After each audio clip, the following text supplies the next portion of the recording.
Welcome, welcome, welcome. Thank you for being here. We are beginning the second session in our CSEC English A marathon for January. Just was it yesterday or was it this morning? Oh man!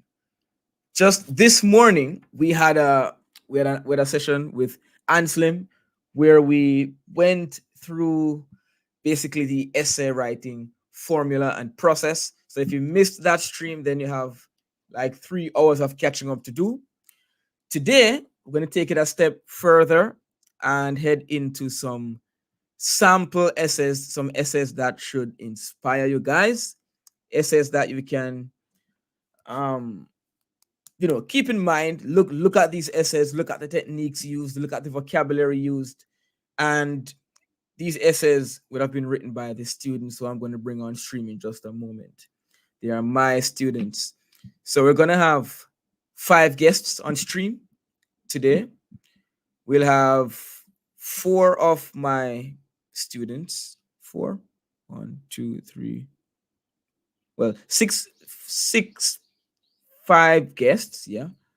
6 guests, I think. 5 of my students and one of my colleagues, a teacher um, with whom I've shared collaborations, and you'll hear a little bit more about that in a moment. So, welcome everyone. You can let us know in the chat where you're from and whether you were here for the previous session, right? And it's a 7-day affair, guys. We're gonna be here for 7 days. 7 days. That's 7 days. 7 sessions. And we've already covered one of those sessions. Let me just bring up the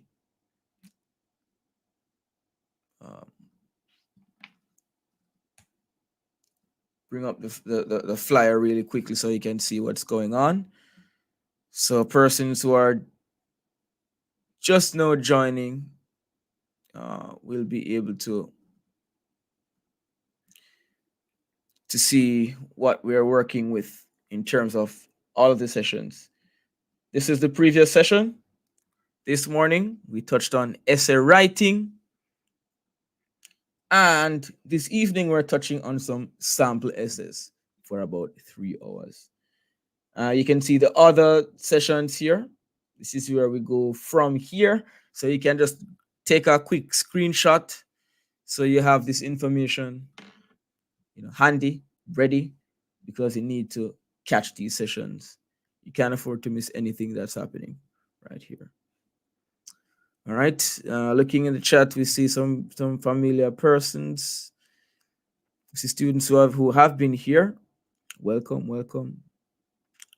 Yeah. Negoti Chad. That's Ajnaya, right? Okay, that's Ajnaya who will be on stream. Aaron, welcome. TS, Kayla, Jada, Zara. Joke Bed, you were here this morning. Every Content, you were here. Kifim, you were here. Yeah. And we see some Guyanese repping Guyana. We see some TNT repping TNT. All right. Looking good so far. All right. Looking good. Just looking through the chat to see who is here.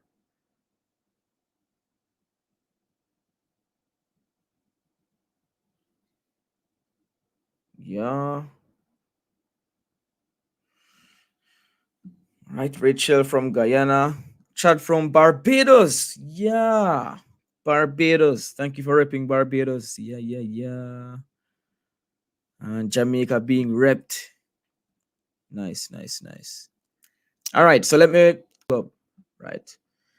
So, one by one, I'll bring these persons on, starting with a familiar face. Anslim, welcome back. Welcome back to the stream. How is it going?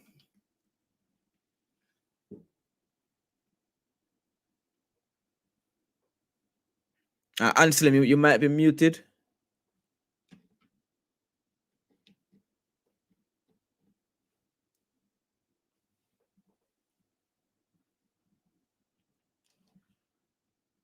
Yeah, somebody said Anselm again.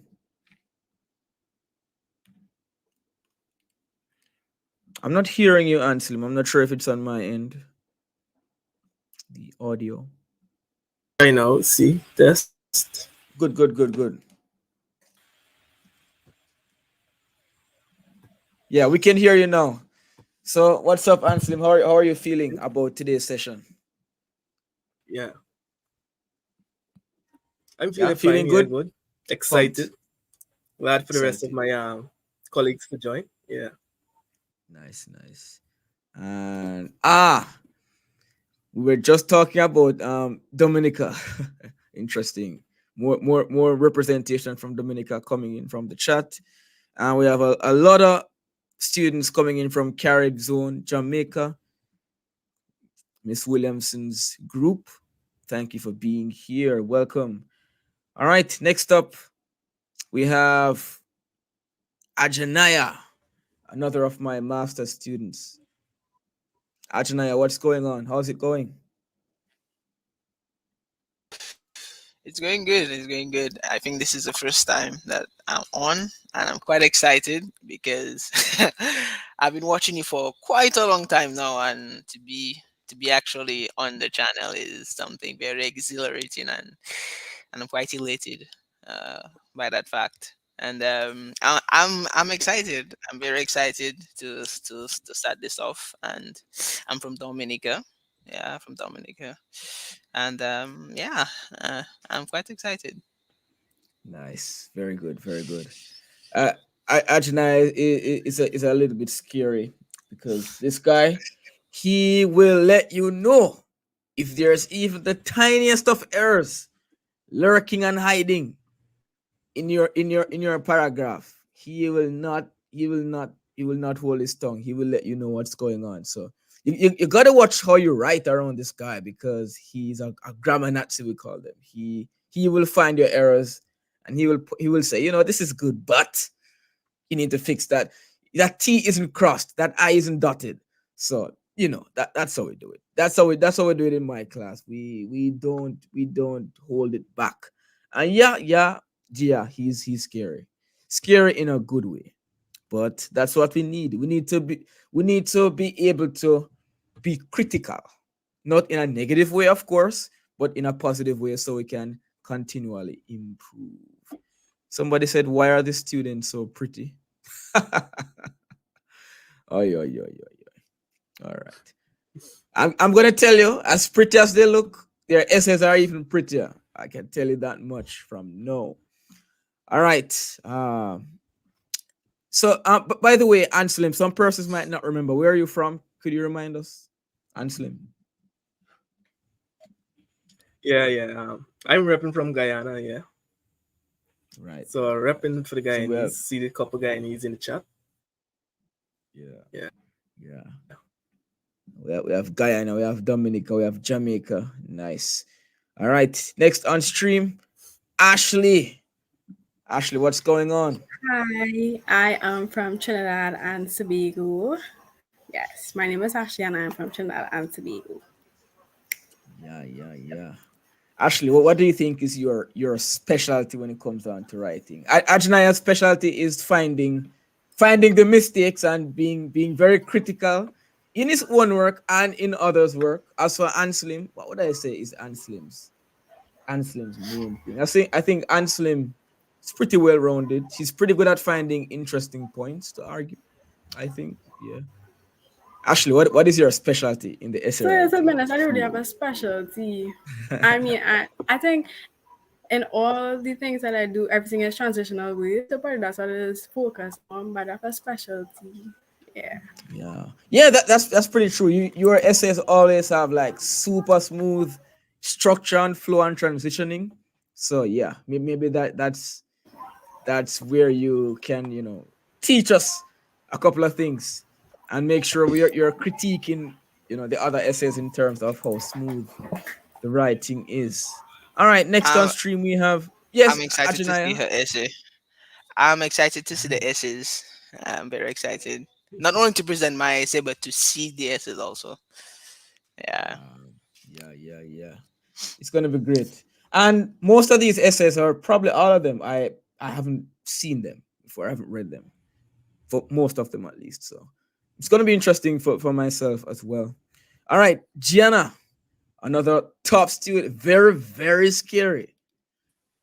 Gianna is scary because not because of how she critiques, but just because of the excellence with which she writes. It's like, man, do I want to showcase my essay after seeing this? That's how Gianna will make you feel sometimes. So Gianna, Hi, what's up? hello. My name is Gianna, and I'm from Trinidad. And well, I actually recently joined sales class, like literally 2 months ago in November, and I would say that, like, his classes were really helpful. And I usually used to struggle in English a lot, especially with essay writing. And like after a week of practicing, I somehow improved. So I'm excited for today's stream.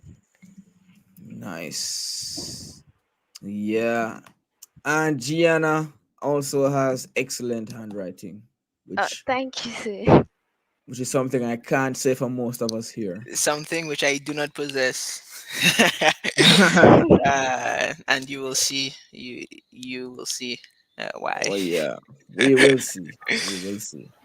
Yeah, no joke. And finally, last but definitely not least, we have another teacher here on stream. And this teacher is a part of a small group of teachers that that I work with, that we call the Master Teacher Club. Only teachers of excellence join this club. So, Miss Lindsay, Good what's up? afternoon. Good afternoon. Good afternoon, everyone. My name is Natisha Lindsay, and like everybody, I'm representing the land of wood and water, cool, cool Jamaica. Yeah, yeah. So here we are. We're going to get into some essays written by these very students, and we'll be able to take something from these samples. And I'm especially excited about today's session because while I like to share my own writings, I know that when students see other students showcase excellence, it can be more of an inspiration than when you see teachers present something that they wrote. So the fact that we have students showing you their essays, mhm. Wow, somebody's already voting for Gianna. Mercy. We haven't seen the essays yet, and we have votes coming in. That's No, sir. But this vote that's must be funny. biased. What are you voting based on, though? I know you have not seen anything yet. Oh man, this is gonna be messy, isn't it? All right, let me draw for the files. Let me draw for the files right away. Da, da, da, da, da. Present.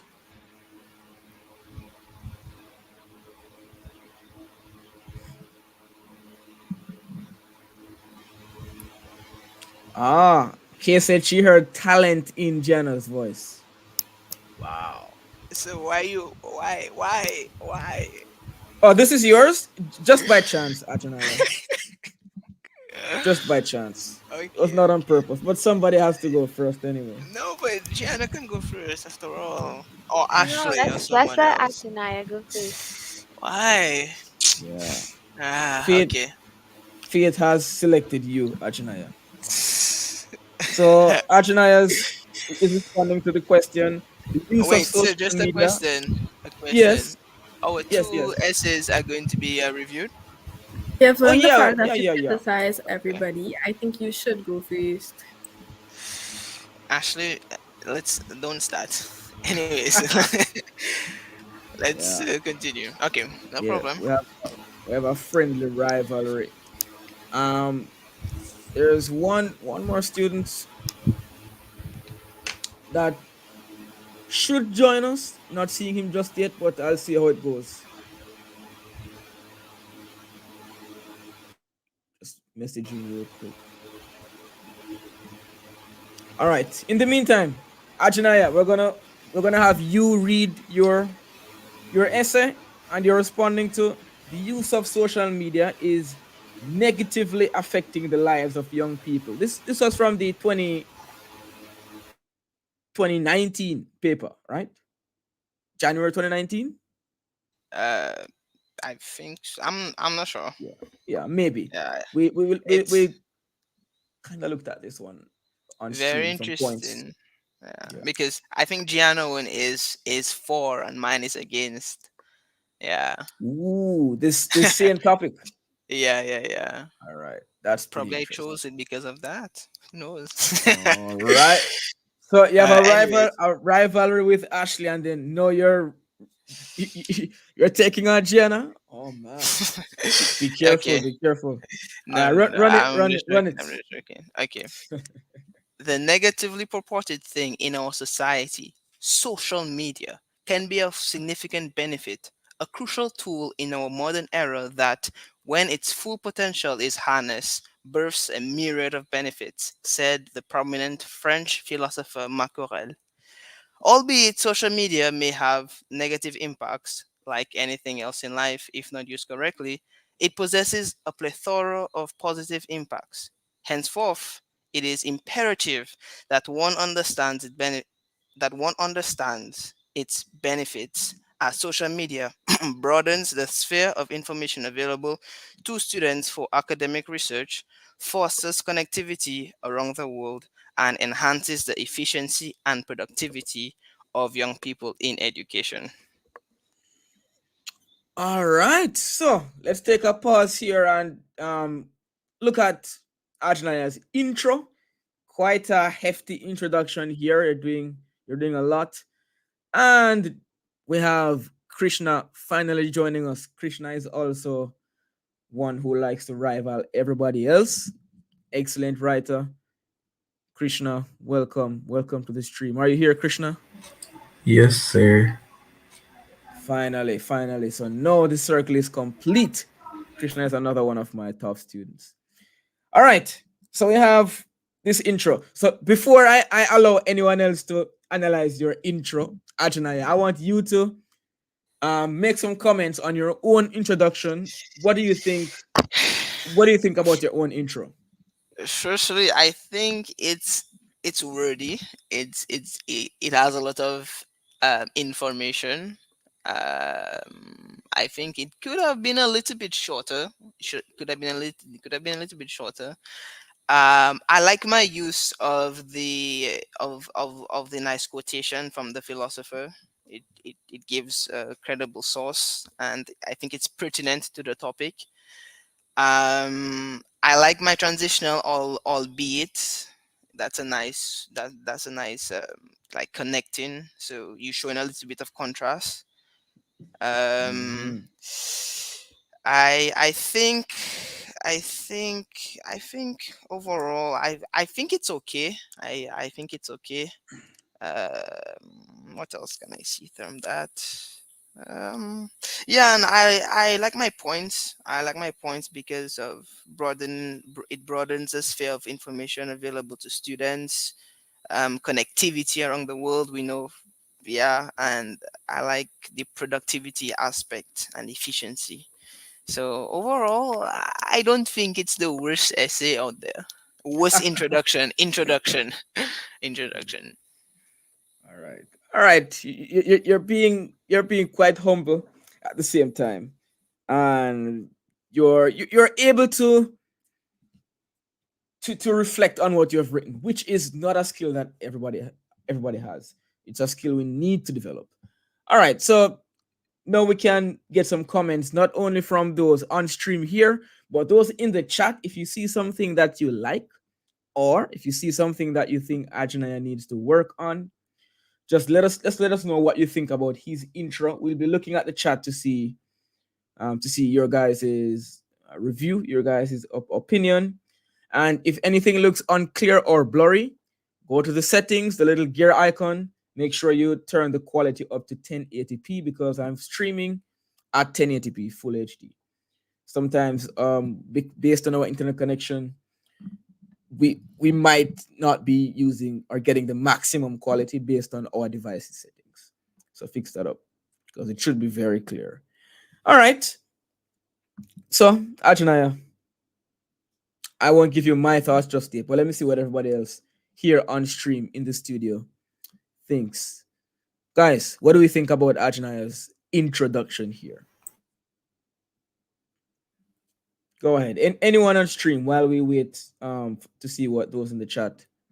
Could you scroll back to the question itself, please? All right. The question right here.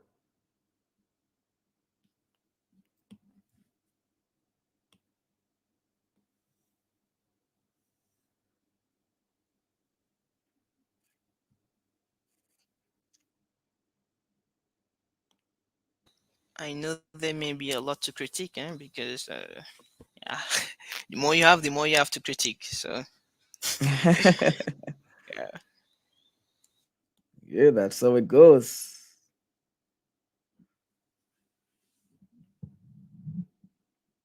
Okay, so I'm not hearing his peers, so I guess I'll start. I'm looking at the question, and the question is saying that the use of social media is negatively affecting the lives of young people. Now, looking at the introduction, and I have to keep magnifying my screen because so it says the negatively purported thing in our society, social media, can be of significant benefits. A crucial tool in our modern era that, when its full potential is harnessed, births a myriad of benefits. Now, um, I would say to my students that they have done a very good introduction for a question that was not asked. Oh, sorry, Miss Lindsay, not to interrupt too much, but the prompt at the end here, Ajnai, why did you leave that off?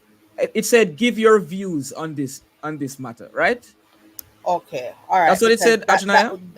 that would have been confusing then, because that prompt that I'm looking at and the essay, they don't align.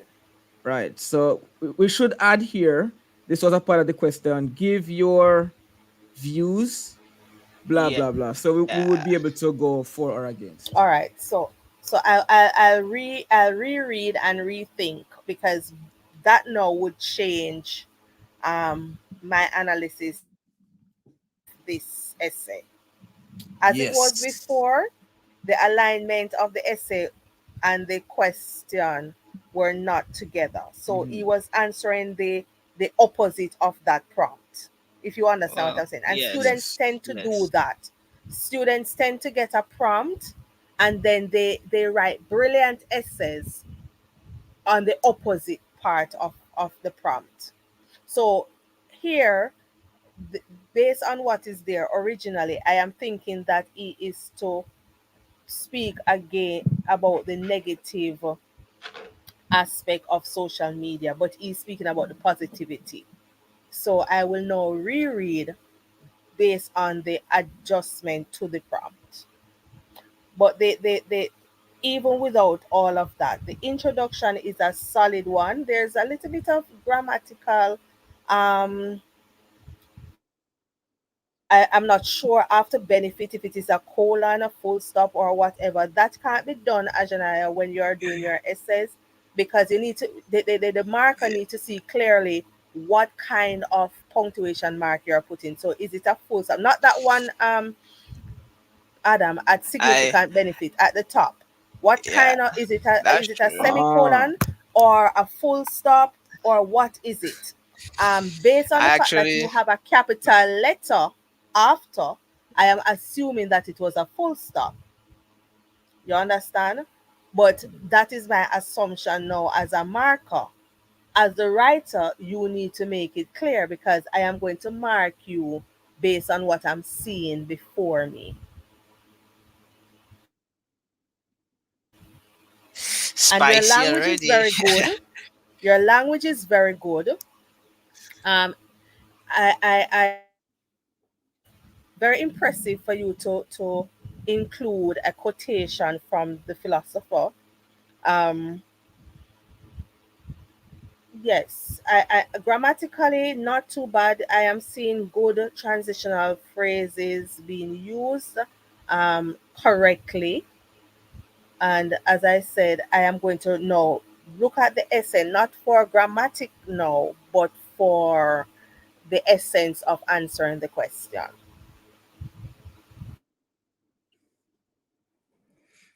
All right. Thank you. Good, So good, we're good starting off critiques. spicily. Yeah, We're not yeah. we're not holding any uh, punches. If we see something that looks like we're not sure if it's a period or a comma, we're gonna point it out. So we do it. but first I had a semicolon, but I was like, that's too weak. So let me just put a full stop. So I try to cross it out, and yeah.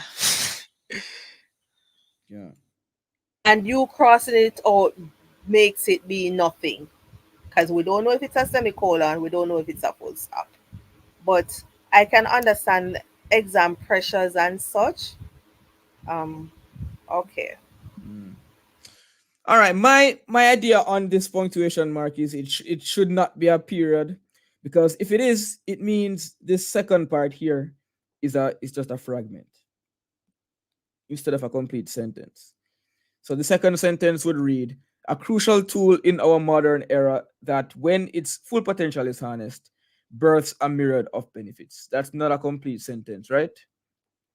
It's pretty close, but it's not. So I would make this into either a dash or a comma or a, se- I thought about or a semicolon could I work. thought about the dash Adam, but you see, because he did not use a parenthetical comma in the first lines Yeah. between society, social media, if he had used a parenthetical comma there, then the dash could work here, but then you would have to move the capital A and just have a Right. common A for crucial. Hmm. And but because he used that dash there instead of the parenthetical comma, that is why I would not have accepted exactly that. Now Hmm. would make better sense than the dash at the top. Yeah. Yeah. So dashes can be crucial, especially when we have longer, more complex sentences. Here we use the Mr. Lindsay calls them parenthetical commas because they really act as parentheses, right? But we use commas because they are less clunky. And then you have the ability to use a dash here because you wouldn't want to use so many dashes, right? Then it becomes confusing. So I think this is a slightly better way to punctuate Ajinaya. Let me see what those in the chat are saying. His way of transitioning is perfect. I feel. Don't feel dumb. Don't feel dumb. Don't feel dumb. Let's just learn from the essays, right? Don't feel dumb at all. Nobody here is dumb in any way. As far as I see, the essay is looking good. The introduction has a good amount of explanation.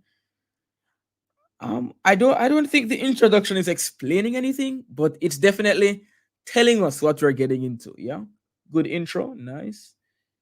As you said, it could be shorter. All right, maybe you don't like long intros. Let's see. You love the concluding sentence, nice. You like the quote from the philosophy. I think that that quote is majestic, and you like the vocabulary. I like the vocabulary as well. Nice linking, has all the parts, but a bit wordy. Good start. Overall, positive reviews so far from the chat. Those on stream. And anything else to say Sir, about I this will, I intro? will, I will, I will add a comment. Yes, Krishna, come in. Sir, based on this introduction, sir, you can tell that he has a vast sense of vocabulary, sir. And like, I think it's a solid introduction. And even though it's long, I think he did he did have all the points that you're supposed to have in an introduction, and his hook was very good. Like, I would actually be intrigued into reading this if I saw this somewhere. But overall, if it was shorter, I think it'd be a really good introduction. Mm-hmm. Nice. So let me just highlight the hook here for those in the chat looking for the hook. That would be everything from the beginning to here.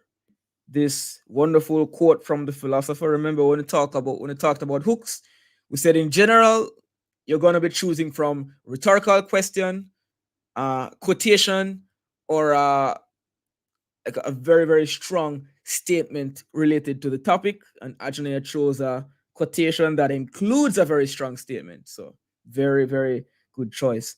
The negatively purported thing in our society, social media. I might kind of switch up the wording here a little bit, but I'm going to see if anyone else tackles this opening phrase. I might reword that just a little bit, but we'll get to it. Can be of significant benefit. Um, a crucial tool in our modern era that, comma, nice comma, when its full potential is harnessed, nice comma, births a myriad of benefits. Look at the vocabulary, guys. I want you to focus on using, sprinkling in some advanced language in your essays, because you really want to show CXC that you know words, right? You're not in primary school. Look at these words: crucial, era, harnessed, births, myriad. So we have a couple of prominent, a couple of interesting words even in the intro, showcasing that the student, would have a good vocabulary range, as Krishna mentioned. All right. Anything else from those on stream?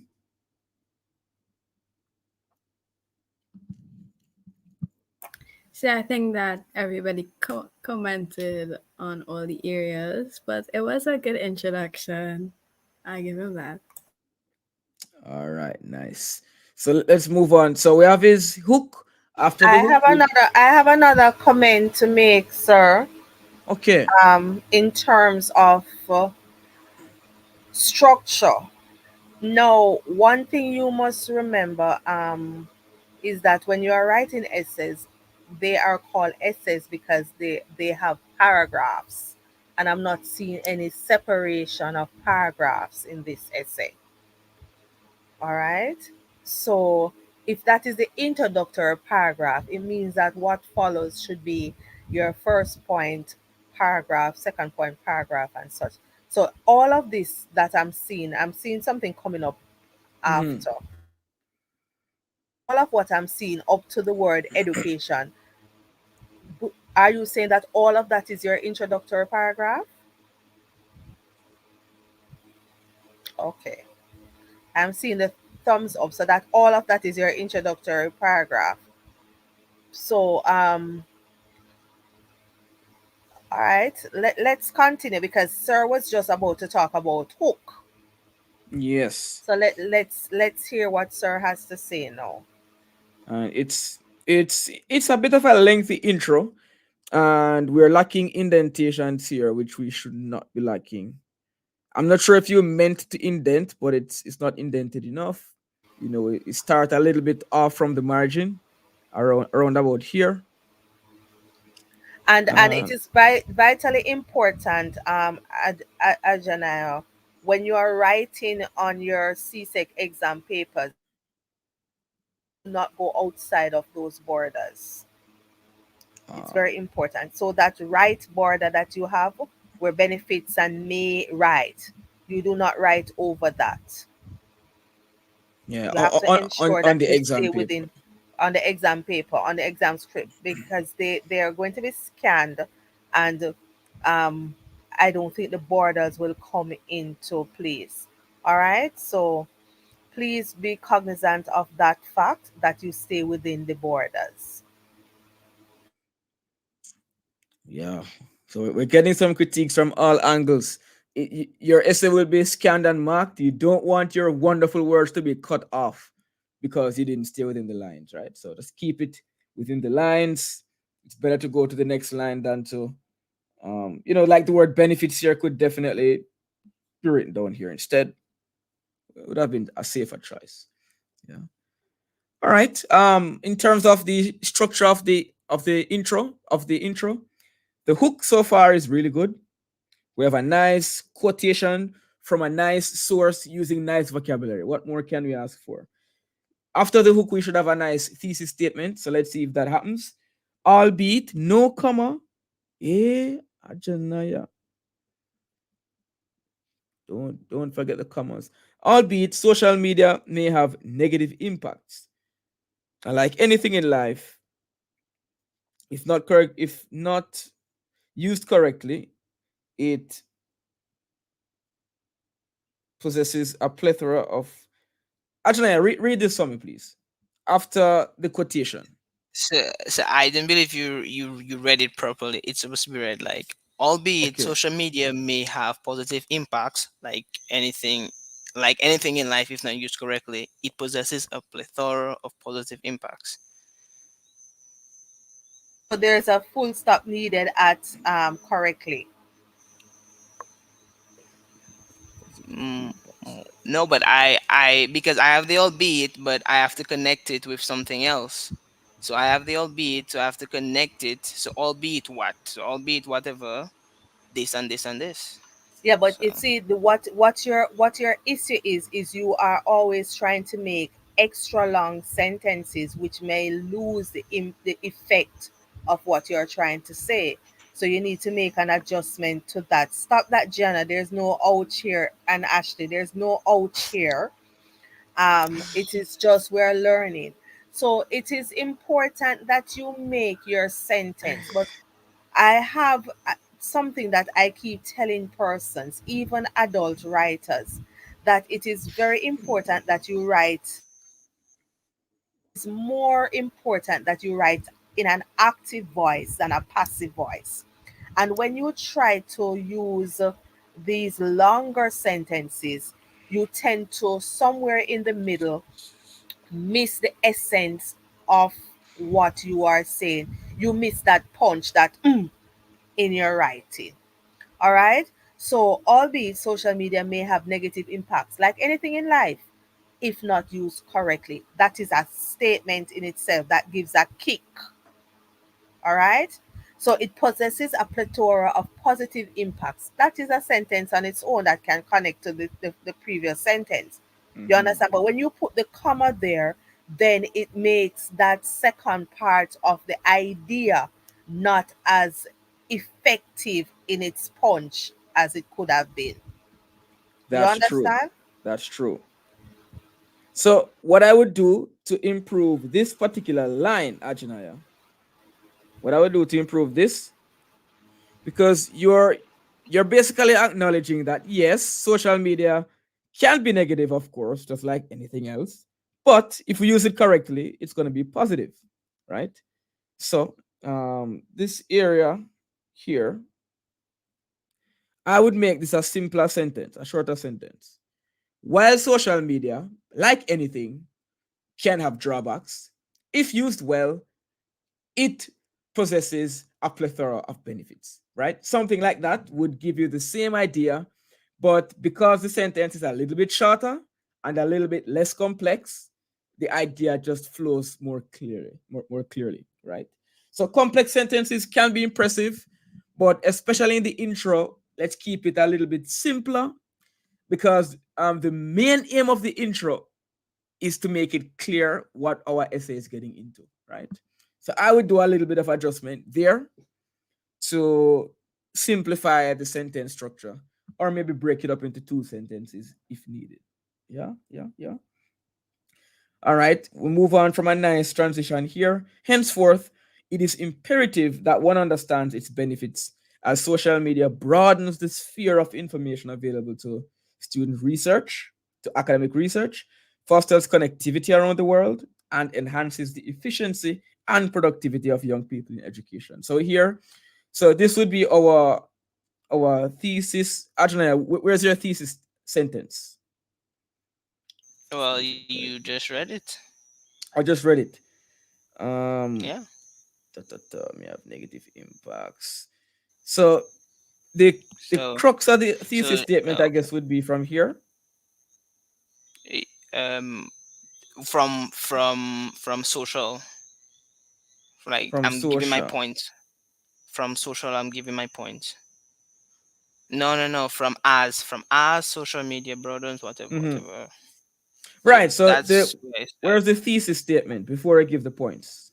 Well, henceforth it is imperative, whatever, that one understands its benefits, and then Okay. I continue talking. Yeah. All right. So we start with the hook up here. Right. We have the hook, that nice quotation. Then we have this sentence in the middle that is a little shaky. Then we have the stance here, stance or thesis. And then we have the 3 points that's going to be discussed.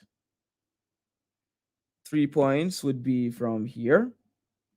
Social media broadens the sphere of information available to students for academic research, fosters connectivity around the world, and enhances the efficiency and productivity of young people in education. So we have 3 points. So these would be the three elements that we need to see in the intro. The thesis is just the stance, basically telling us exactly what you believe or what you think or what the essay will be defending. Yeah, right. All right. So, any final thoughts on the intro? With the exception of what has been mentioned so far, the sentence is Well, a little shaky and it's a little long. to be fair, the sentence before would more show my stance in terms of I saying how it possesses the positive impact. So I clearly state that, okay, I'm going to be talking about the positive impacts of social media. So all of this section. Yeah. All right. So we see the three elements in the intro. All right. So this is the intro. Now we're expecting to see three body paragraphs. One dealing with broadening the sphere of information, one dealing with connectivity, and one dealing with efficiency. Right? So let's see. All right, run your first paragraph, Ajinaya. Okay, let's go.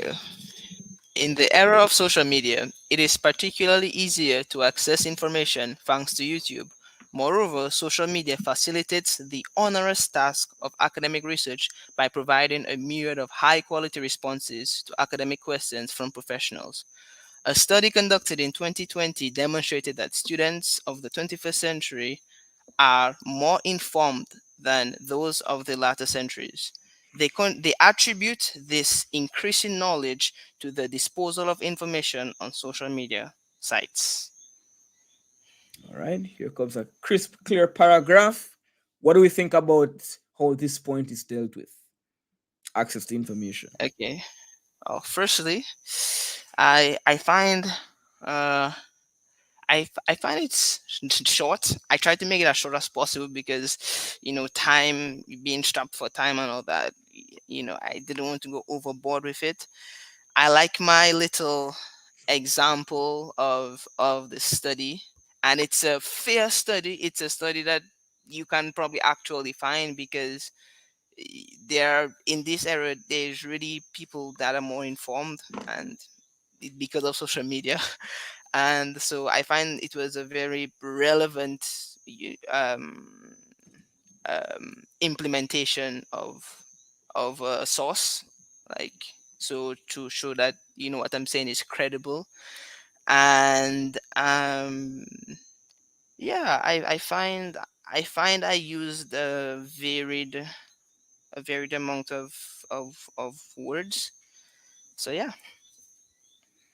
All right, we're seeing positive comments, especially about your vocabulary in the chat, so that's good.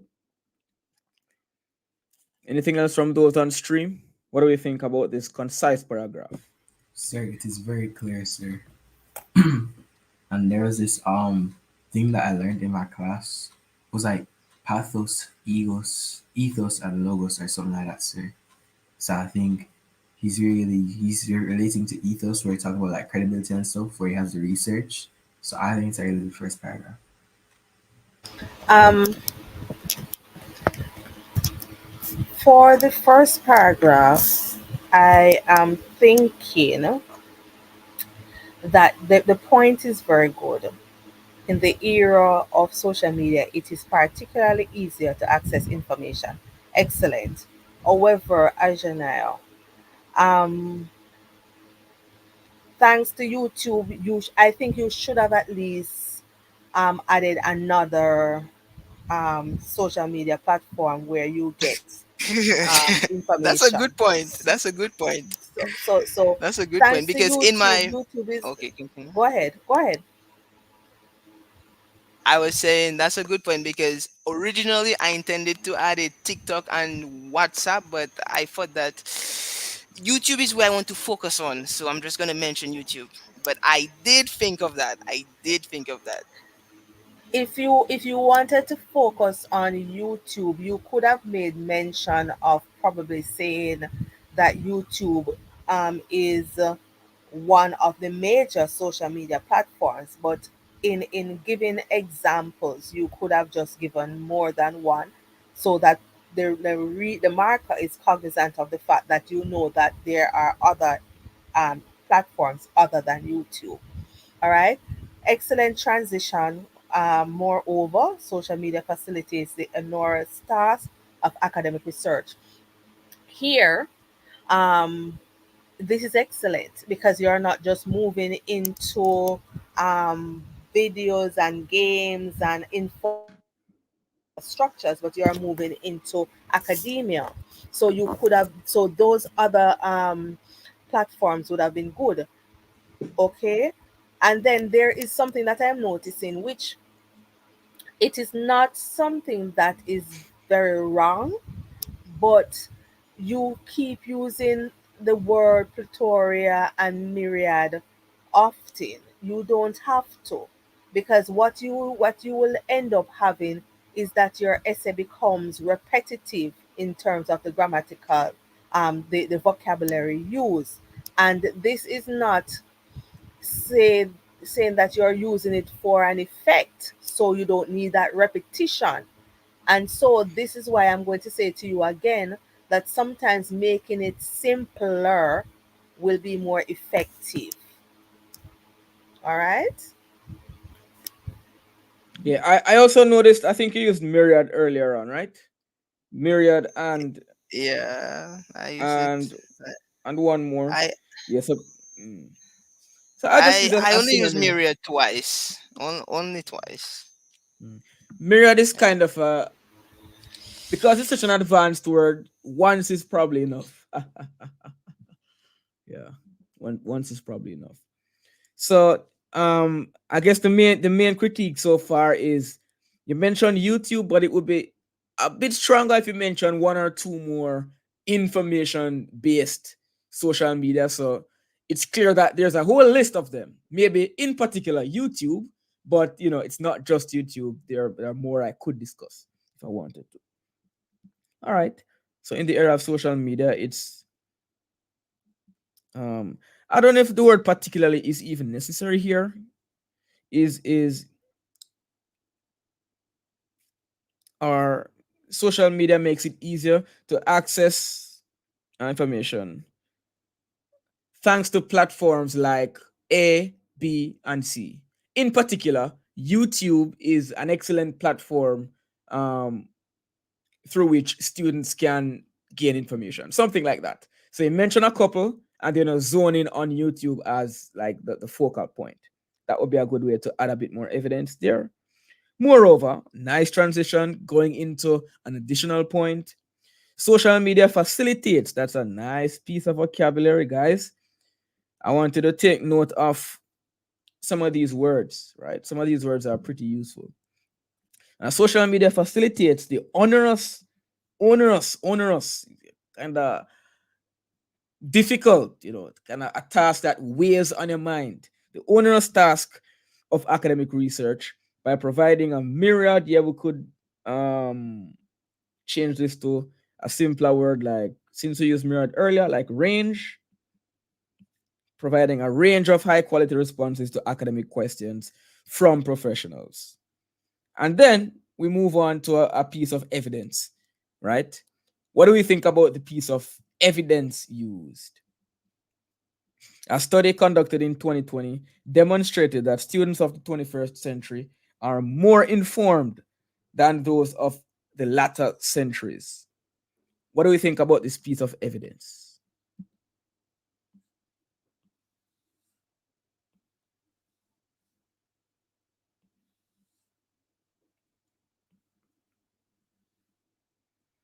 Is it a fitting piece of evidence here, or does it need some adjustment? Sir, I actually have a question, sir, related to these kind of essays, sir. Is there like a specific tense you're supposed to use? A tense, specific tense? Yes, sir. You mean because of conducted here? No, so I'm asking in general, like in general, are essays supposed to be like yes, sir, basically. Are essays supposed to be like in past tense or present tense? Well, your entire essay wouldn't be in past tense. It's more in present tense because the points are current and present points. But of course, if you're referring to something that was done, for example, this research was conducted, then we would Yes. need to include past tense there. Oh, okay, sir. To be So, fair, Adam, by following the fact that he spoke about academia in the academic research, putting the evidence of such an academic research um, by saying a study conducted in 2022, it's okay, it's accepted Okay. because this would not provide the support for the point that he made above. What he could have done was say, for example, then that would show more connectivity to the Mm. point above. Mm-hmm. Yeah. So we could add a little bit of a transition here. So we know that we're getting into a piece of support for the previously stated point, right? That could work. Yeah, and the only thing I might add to this piece of evidence is I might state um maybe the name of the, let me see. It says a study conducted in 2022. A study conducted by whom? I might just throw in a nice fancy name that sounds realistic just to add a bit more credibility. It's not a must, but I think that would add a little bit more substance to the evidence. When you can tell me who said it, when they said it, and why they are important, then I tend to believe, wow, that's a good piece of evidence. Right? So that's just a way to bolster your evidence if you think your evidence could use a little bit more weight, a little bit more support. Right. Torian, welcome to the stream, man. Colleague here. Try using synonymous words to escape. Yeah. So if you find yourself using a word 2 or 3 times, just use synonyms at that point. But yeah, using it twice isn't a massive deal. But let's try to vary as widely as possible. Yeah. Let's try to vary as widely as possible. All right. Any other comments so far before we jump down to the next paragraph? just a quick comment. I I appreciate the fact that I did not just leave that study vague, because just saying that there is an increase in information or people are more informed doesn't really go with the topic I'm trying to bring across, the point I'm trying to show. That's why I like the way that I say that this increase in knowledge is attributed to social Yeah. media. So I'm connecting it back to social media. So Yeah. But here though, Ajanaya, you have to realize that um, grammatically you have the attribute. It should be attributed this increase in knowledge, and the e is missing from knowledge there to the disposal of information on social media sites. I accept what you said, but I'm also making the correction. So it's the attributed because we have the established it's past, which is conducted. So we follow that with the same tense form. Nice. Nice. Tense consistency.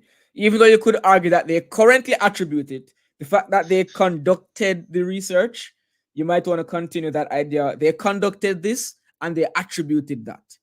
They did this, they found that. Right? So just keeping that tense in past, since you're still talking about that particular thing that they did, would be a little bit more consistent. Yeah. Yeah. And missing ease, Ajanaya, come on. No missing ease. Yeah, that's a silly mistake. Yeah, Yeah. and while I And was going through my mhm. essay, I'm seeing more missing e's. That's not the only one. Oh man, oh man. All right. And yeah, I you So the mentioned Ajanaya, that would be marked as part of your grammar. So it's not as if they're going to mark you every time they see the missing E, but it will factor into the range when they're marking. that's Yeah. right. So if you have like one or two errors like this where you just leave off an E or something, it might not affect you, but if you have a number of these kind of adding up over the course of the essay, I'm missing E here, I'm missing G there, something spelled incorrectly there, then if that starts to pile up, it might be an issue in terms of your grade. If you have like one or two of these, then it's kind of seen as just a normal, a normal range of error that even teachers might fall victim to. But you don't want more than one or two of these silly errors, because then it becomes a question of, is it that the student can't spell simple words? You don't want the marker asking themselves that question, right? So Yeah, like this one missing E, I don't think would be a massive deal. But if this happens a couple of times, then it might start yeah, to throw up a red flag, since it's on the mark scheme that yeah. yeah, that part of the expression. Yeah. Okay. Yeah. And I like that you bring in the evidence and then you give us the application or the implication of the evidence. That is very important. So they attributed this increase to blah blah blah. So you give us the evidence, but then, as you mentioned, instead of just leaving the evidence to hang, you tell us what the evidence means in the context of the essay, which is very good. That's how we should treat evidence, right? All right. So far, so good. Anything else before we jump to the next paragraph? No. All right. Ajna, you're still in the hot seat. Run your third paragraph for us, please. I think okay, let's go. Moreover, social media engenders connectivity around the world. Before, okay, I know I'm gonna get some critics there. Anyways, let me start over.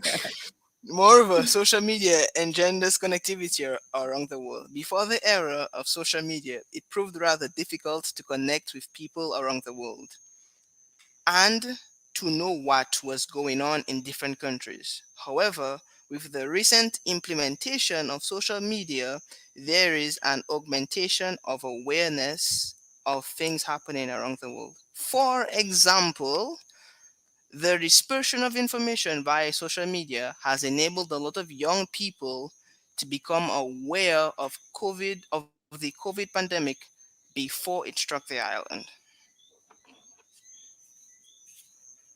Yeah, that's it. Okay, sorry, I had a bit of it cut off there. All right. So, what do we think about this? And Miss Lindsay is giving us a nice little acronym that we can keep in mind: point, evidence, point, explanation, example, PEE. If we follow this, then we make sure that each body paragraph is doing something on its own, right?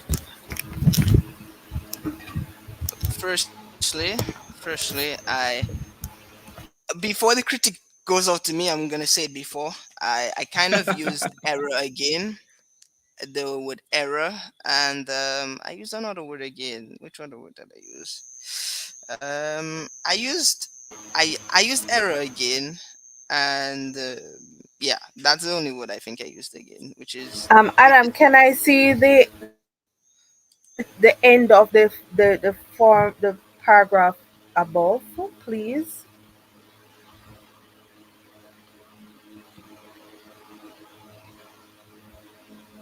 All right, so here I am coming now to you, Ajanaya. You have been using transitive, transitive words and phrases quite well. However, I don't think that moreover should be the word that you use here. And it's not about him using it again, although he is using it again. But I think the effect. So you can say additionally, you can say um, Yeah, I think additionally might be more appropriate. additionally might be the Yeah. most practical one in this Hmm. instance. There are others I am just not thinking of them right now, but I don't think you in this context, moreover, would not be the best transition. And Hmm. again, I keep emphasizing the effect of the word. So you have been making a point above, and now you are making another point to solidify what you have been saying. And so, additionally, would be the best one here. So, what you're essentially saying is that not only does social media do what I said above, but it also does this. Yeah. And so we might be asking, so what is the difference between moreover and additionally? Don't they both do the same thing? Not exactly. They're both used to add something, but we want to use moreover when we're kind of adding within the same point. So guess what? Social media. So you're in the same paragraph. You add a point, and you want to strengthen that by adding another supporting point. But when you're moving to like a separate point entirely, a new paragraph, additionally or in addition might give a clear distinction moving from one point to the next. And especially since moreover was used um, previously somewhere up here, using additionally, it doesn't hurt in terms of the vocabulary range. Also, yeah. So it's not a massive critique. The moreover versus additionally, but additionally is just a little bit more fitting, just a little bit more fitting. Yeah, a little bit more fitting. Um, Moreover, social media. Oh man, engenders. Ajanaya, you always come with these weird words. Weird isn't bad, by the way. Engenders means to you use the word birth or earlier on, and now you use engenders. Um, for those who might be wondering, what the heck is this guy talking about? Engender is like to bring into existence, but it's usually used in the sense of someone being born or something being born. So it's a little strange. This word it's not necessarily wrong, but it feels a little strange personally. But it might be fine for a marker. Moreover, social media engenders connectivity around the world. Before the era is a nice word, but I think I've seen it once or twice so far in this essay. Before the era of social media, it proved rather difficult. Ooh, that's a nice phrasing. It proved rather difficult instead of just saying it was difficult. It proved rather difficult to connect with people around the world and to know what was going on in different countries. To know what was going, I guess, in it Sounds on. a little bit colloquial, sounds a A little bit little bit colloquial. Yeah. informal. Yeah. A little bit informal. I think, Ajanaya, that I would have rather you made this point to be about not just proving. I think I would rather you make it that social media provides easier access rather than saying that it proves difficult, because we had let's see, we had the dove, then we had the horse and chariot, then we had um the ships, then we had the telegram. So it wasn't difficult, it was long in terms of navigating the geographical sphere from country to country, but it wasn't Imagine, say difficult. But I am thinking that the point would have been strengthened if you spoke Imagine about, actually even the exact if, thing. uh, go ahead. Go ahead, Ajnaya. okay. I was saying the exact thing that she's talking about right now. I thought of it in my mind. I thought of it, but I said I'm just gonna continue writing because I don't have time to cross out and erase and all that. So I'm just gonna continue writing. But I did think of that, but Mm, it was too late, and I already have a lot of crossouts. So mm. yeah. All right. I don't personally think it's a massive red flag how you express the It difficulty. is not. It is definitely not Yeah. a Mm, massive red flag. Again, as I said, when I am looking at students' work, I try to think about the effect of their words and their expression. mm, So while it is, you can argue that it was difficult, but the truth of the matter is that social media made connections between family and friends overseas easier. So that would have been more straight to the point. mm, mm. All right. Yeah, yeah. That's fair enough. And I think Torian likes the word you used earlier that I said was a little bit strange. Um, engenders. It's not wrong. When I say strange, I don't mean it's a wrong word. I just mean, wow, how peculiar to use that word. All right. So we have here social media making it easier to connect, and then we have this transition. However, and you have a common nice with the recent implementation of social media, there is an argumentation of awareness. An argumentation of An awareness. augmentation, Oh, my bad.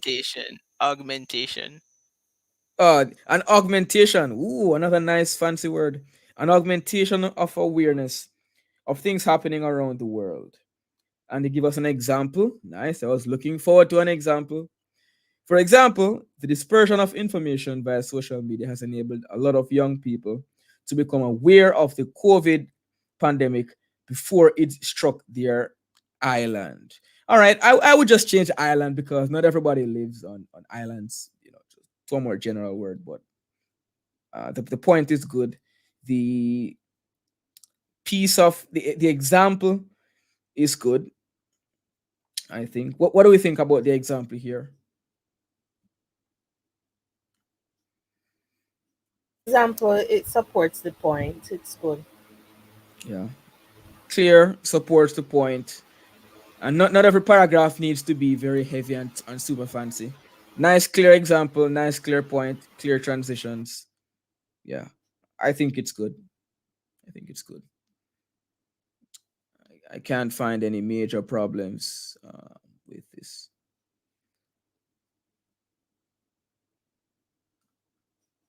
I think in argumentative writing, the engenders should be synonymized to develops. I mean, sometimes word choice comes down to personal preference, especially when two words might be equally correct. I wouldn't mark this essay down because of the word engenders. It's No, just a you word have to I understand. wouldn't use, but it's a word Everybody that has his or also her right. own. Everybody has his or her own writing style, Mm-hmm. and for him, this is his style. Yes.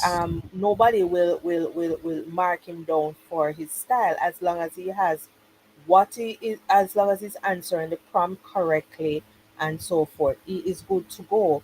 So I would not, even when Adam spoke earlier about changing that that sentence at the top of the essay, I would not have encouraged him to change the sentence because that's his style. And Mm, just by change that sentence in green, I think, at the top, and right, that one, yes, albeit. I would not encourage him to change it. I would ask him to fix it in his own words, in his own mm, way, so that the idea is his, and so if I tell him what to say or if I put it in my own style, then it can throw him off Mm. his own thought process. So I encourage students to write according to their thought process, to their writing style. All I make sure that I do is to ensure that they write within the regulations of what CSEC is expecting. Yeah. So like like further when we say that that is colloquial, I would point that out. So now he has to fix it to make it formal. That kind of situation. That's how I guide students.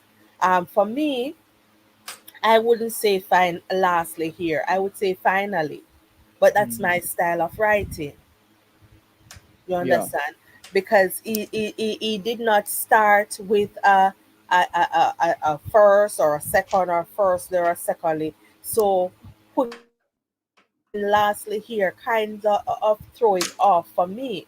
But I could say finally because there's a discussion coming from above, which this is now my final point. So I can say finally. And you will say finally and lastly means the same thing. In truth and in fact, they don't in terms of organization. You understand? Because one might sound, depending on how you have been organizing the essay, one might end up sounding colloquial, a little bit informal as it would be done now. All right, but nothing is wrong in him saying lastly because that's his style of writing. I would mark him down for that. Yeah. So word choice is a very personal thing. It comes down to writing style. The aim is to make your writing clear regardless of the words you use. So even if we use if we express the idea in 5 different ways, each way should be clear and effective, right? That's what we want to get at. It's not about you have to use this word, not that word. Whichever word you use, it should be accurate, it should be clear, it should be effective, right? And there are many ways to skin the cat when we're writing an essay. If there were just a set list of correct words, man, marking would be such a boring job. Why do I see my name here? What's going on?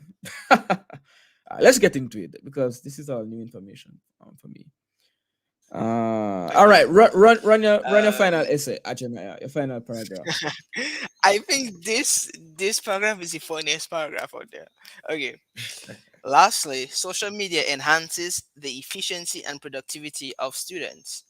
YouTube provides an avenue to which I can go to comprehend a specific topic instead of trying to understand my mundane, incompetent teachers, said Adam Webb, a fifth former.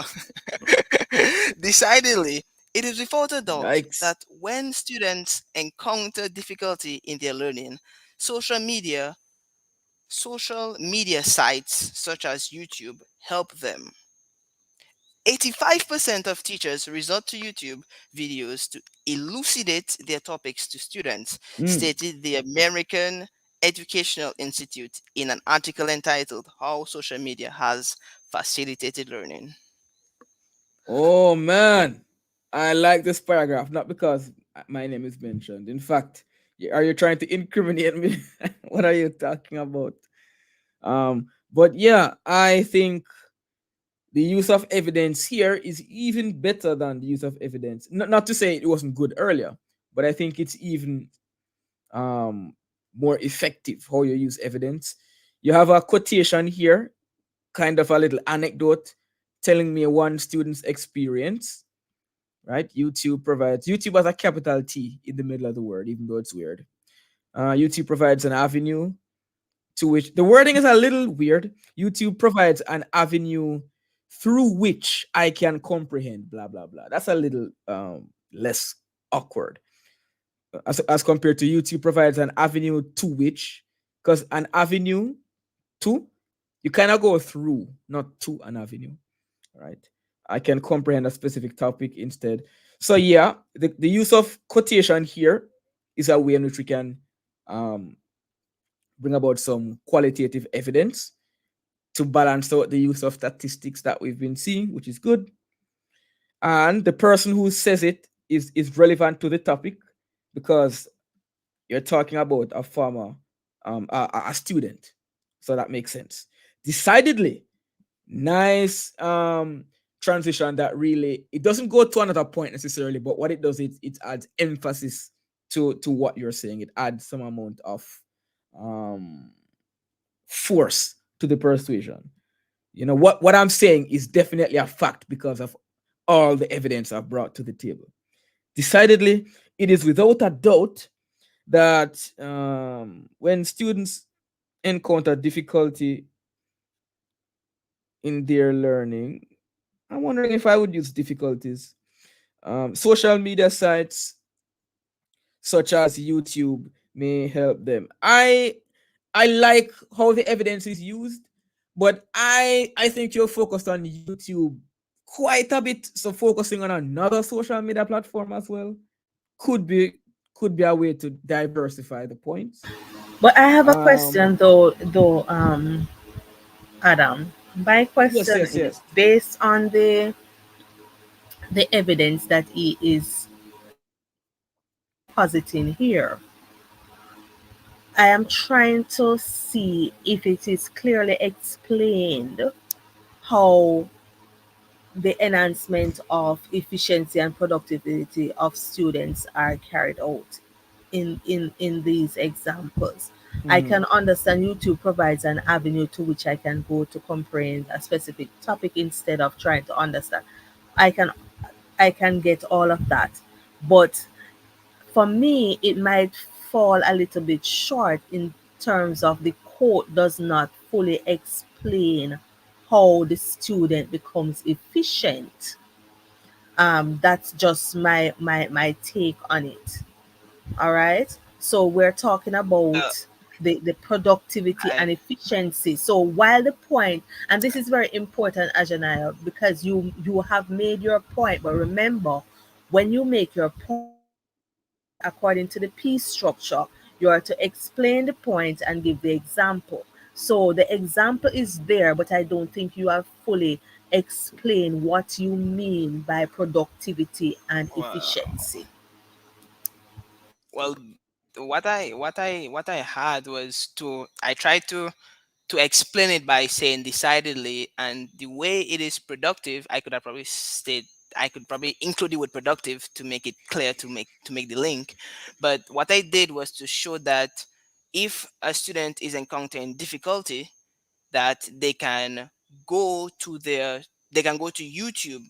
So that basically, so the productivity of learning is better, because if you just rely on your teachers, you're not that productive. But if you have somewhere else to go to, you can be more productive. I fully understand what you want to say, but I am telling you that what you want to say and what is on the paper are not connecting. I know what you want to say. I understand what you're trying to say, but what you're trying to say is just not on the paper. That's what I want to bring across to you. And sometimes that is the way students lose mark because they have not fully supported or developed their points to earn the full marks. And you will be wondering, why did I not get the mark for this? Because you have stated your mark, you have made your point, but it's a development that is lacking. So I do, as a teacher, I understand your language, I know what you're trying to say. But what I'm saying here, all right, you see that quotation that you made from Adam Webb? If that quotation had continued to say something like, there henceforth after researching, I am able to complete tasks or I am able to write more efficiently, then you would have finished the point. You understand what I'm saying to you now? But just stopping it there, even the decidedly and coming down, it does not fully answer the efficiency and productivity of a student. That is your main point. Yeah. I think an easy way to fix that is when you say here, sites such as YouTube may help them. All you need to do is tell me, help them how. How is Exactly. how is YouTube gonna help them? We get that YouTube is Right. helping people. We see the evidence, but how am I being helped? Help them by providing an audio visual experience in learning, or by um reiterating points that were previously unclear in face-to-face lessons. So how is it helping? I Excuse get that me. it's helping, but tell me how. Yes, Say go for ahead. example, when you read, just a minute, when you read, Mhm. the more you read, the more you're familiar with grammatical structure, sentence structure, you're familiar with expressing yourself. So a person who reads avidly will be better writers than the persons who don't read. So if you are going into social media, you're talking about YouTube and so forth, then you can say based on the videos and so forth, you are able to now implement the information more efficiently, effectively in your writing to take you from one stage to another, something like that. Sir, Yeah. I think that he could have, okay, like it was good. It's just the only thing that I would like suggest is that instead of focusing on the YouTube alone, like you said, there are other platforms that content creators, specifically for educational purposes, use, right? So let's say Instagram and TikTok. So each paragraph, right, let's say three paragraphs, each one could focus on one specific platform and state a point how that platform is used by whomever or whatever, right? Like say on Instagram, there are reels and teachers post things to keep you focused and not distracted and stuff like that. And you could talk about TikTok, about how there are people like Kerwin Springer and give examples of how students take 15-second videos to use for educational purposes when they come back from school or they bored or something like that. And so I think that's another way you could improve the essay by utilizing three main top platforms that everyone like knows about and giving a great, a stronger example for each. That was the only thing I would suggest really about the entire body. Excellent point, as echoed in the chat. It sounds a little bit more like an essay about how YouTube benefits us than how social media benefits us. So if you expand a little bit more and just mention even one other example, if not two, then your essay sounds a bit more uh it sounds like you have a range of evidences rather than, okay, this social media platform is excellent, so I'm going to talk about it for three paragraphs. If you mention others, then it sounds as if you have a range of ideas that you're able to bring forward. So yeah, excellent point there. um, in terms of evidence, I think this paragraph is really good. Quotation there, and then we have another quotation with some statistics, and we see who is stating this piece of evidence. It's a very credible source based on the name, the American Educational Institute, in an article entitled blah blah blah. So we have multiple layers of credibility. This particular institution, which is credible, said this thing, which is in quotes, and you can find it in this article, which seems credible, and what they said is something specific. And I do like 85%. the idea, Adam, that he ended the paragraph on that note. I like that abrupt ending to say, here is my solid piece of evidence. It is factual, it's non debatable. This is where you can find this evidence that I'm saying. I like that idea of ending on that note. Is there Yeah. anything else? Is there anything else in the on the essay, Adam? Because I'm looking Oh, for now the conclusion. yeah, we have the conclusion now to All wrap right, it up. good. All right, Ajanaya, take us to the end of it. Okay. Okay. So we have. In conclusion, oh no, I'm reading my other. I'm reading my other essay. Okay. Wait, what? Where did I? Oh, okay. In in conclusion, social media has a large. Okay. Oh my gosh. In conclusion, social media has a large positive impact on the youth. It increases the information available. Improves efficiency of students in their education. Thus, thus having a range of benefits that social media encompasses, it is important that we stop lambasting social media, but rather Ooh. appreciate its positive impact. All right. Let me Yeah. Just comment. just Okay, just go ahead. before Go we ahead. start, if I've seen it, I find it's okay. Hmm. Okay. Yeah, go ahead, Ajinaya. What you were saying? No, go ahead. Go ahead. I'll just make some comments in the meantime. You're saying something is okay? Yeah, I was saying I was yeah. So I was saying I think there's a lag on my part. Okay, but so I was saying I don't think it's horrible, but I think that my the way my expression was kind of off when to me I find it was I did not give a parallel structure because first I said it increases information available, it engenders connectivity around the world, and improves efficiency of improves efficiency of students in their education. I think like I have each one has it, and then the last one doesn't have it. So I don't think it's consistent really. And I also think that yeah. Other than that, I think I think large positive impact. Hmm. That's interesting. That's no, I'm reading it. It's an interesting way of expressing Large. something. Why large? Yeah, That sounds like a physical description, more of an yeah. That's what I'm. ideological description. Yeah. But Hmm. I don't think that's too much of a problem. But you will tell me. Yeah. But Significantly. overall, I think it's okay. Yeah. It's a good conclusion for sure. In conclusion, social media has I'd say a significantly positive impact on the youth. Because large sounds just a little bit weird, right?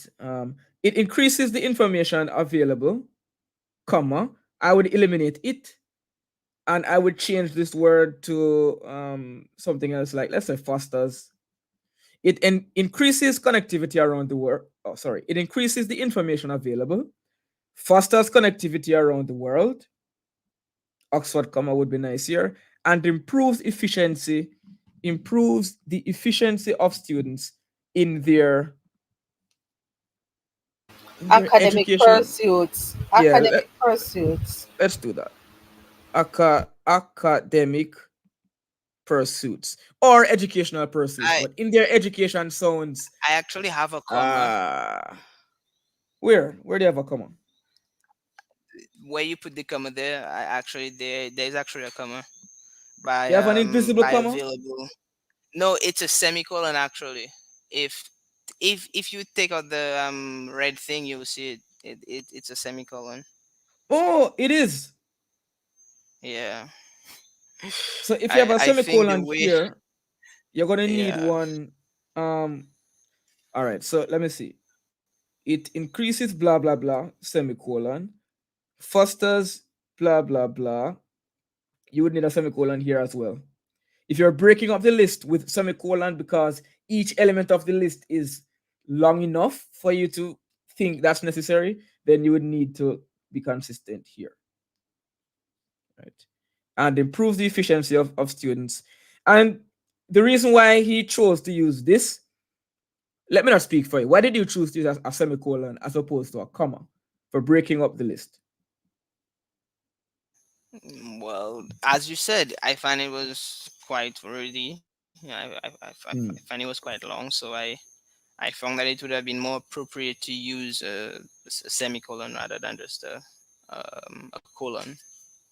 Yeah. When each element in a list is lengthy, or when each element has its own commas to deal with, you use semicolons so the separation between elements in the list is clearer, right? So no need to use it for like one word lists, but if you're listing out different phrases or listing out different lists, then the semicolons kind of add a stronger punctuation than a comma would add. Of course, you can't add a period because it's a list, right? Thus, nice transition. Having witnessed the range of benefits um, that social media encompasses, it is important that we stop lambasting. What a word, man. Okay, you know what? I concede. I can see that. That's an excellent word. Stop lambasting social media because it's a very strong word. It shows that we are being overly critical of something that is actually beneficial. Yeah. But rather appreciate its positive impacts. I love this conclusion. I love it. I can't really find much to criticize. The conclusion does what a good conclusion should do. It has the three elements of a conclusion. If you remember this morning's stream, then we know what those elements are. One, we restate our claim. Two, we restate the points mentioned. And three, we end with a call to action or a direct appeal to the reader, which is here. It is important that we stop doing XYZ, right? It's good that you haven't been overusing personal pronouns, but here at the end, it has a very profound impact, and it makes it a little bit more pointed, to the reader. Any critiques on the conclusion here? The conclusion and the last part of the paragraph, I think, are really the star of this show. That's what I think.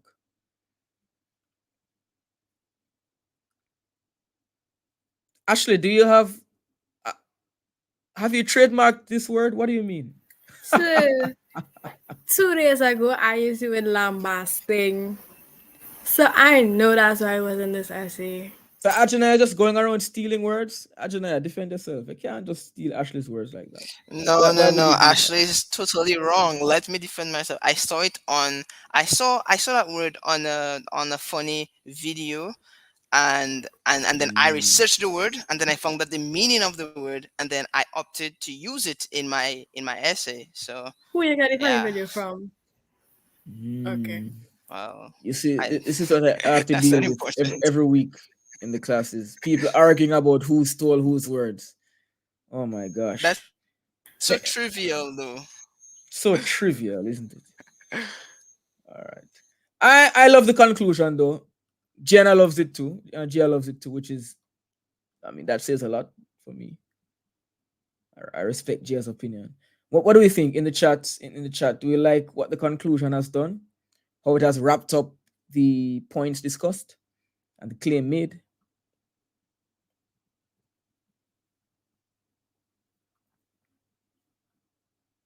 Miss Lindsay, what do you think of the conclusion? I think the conclusion is really conclusive.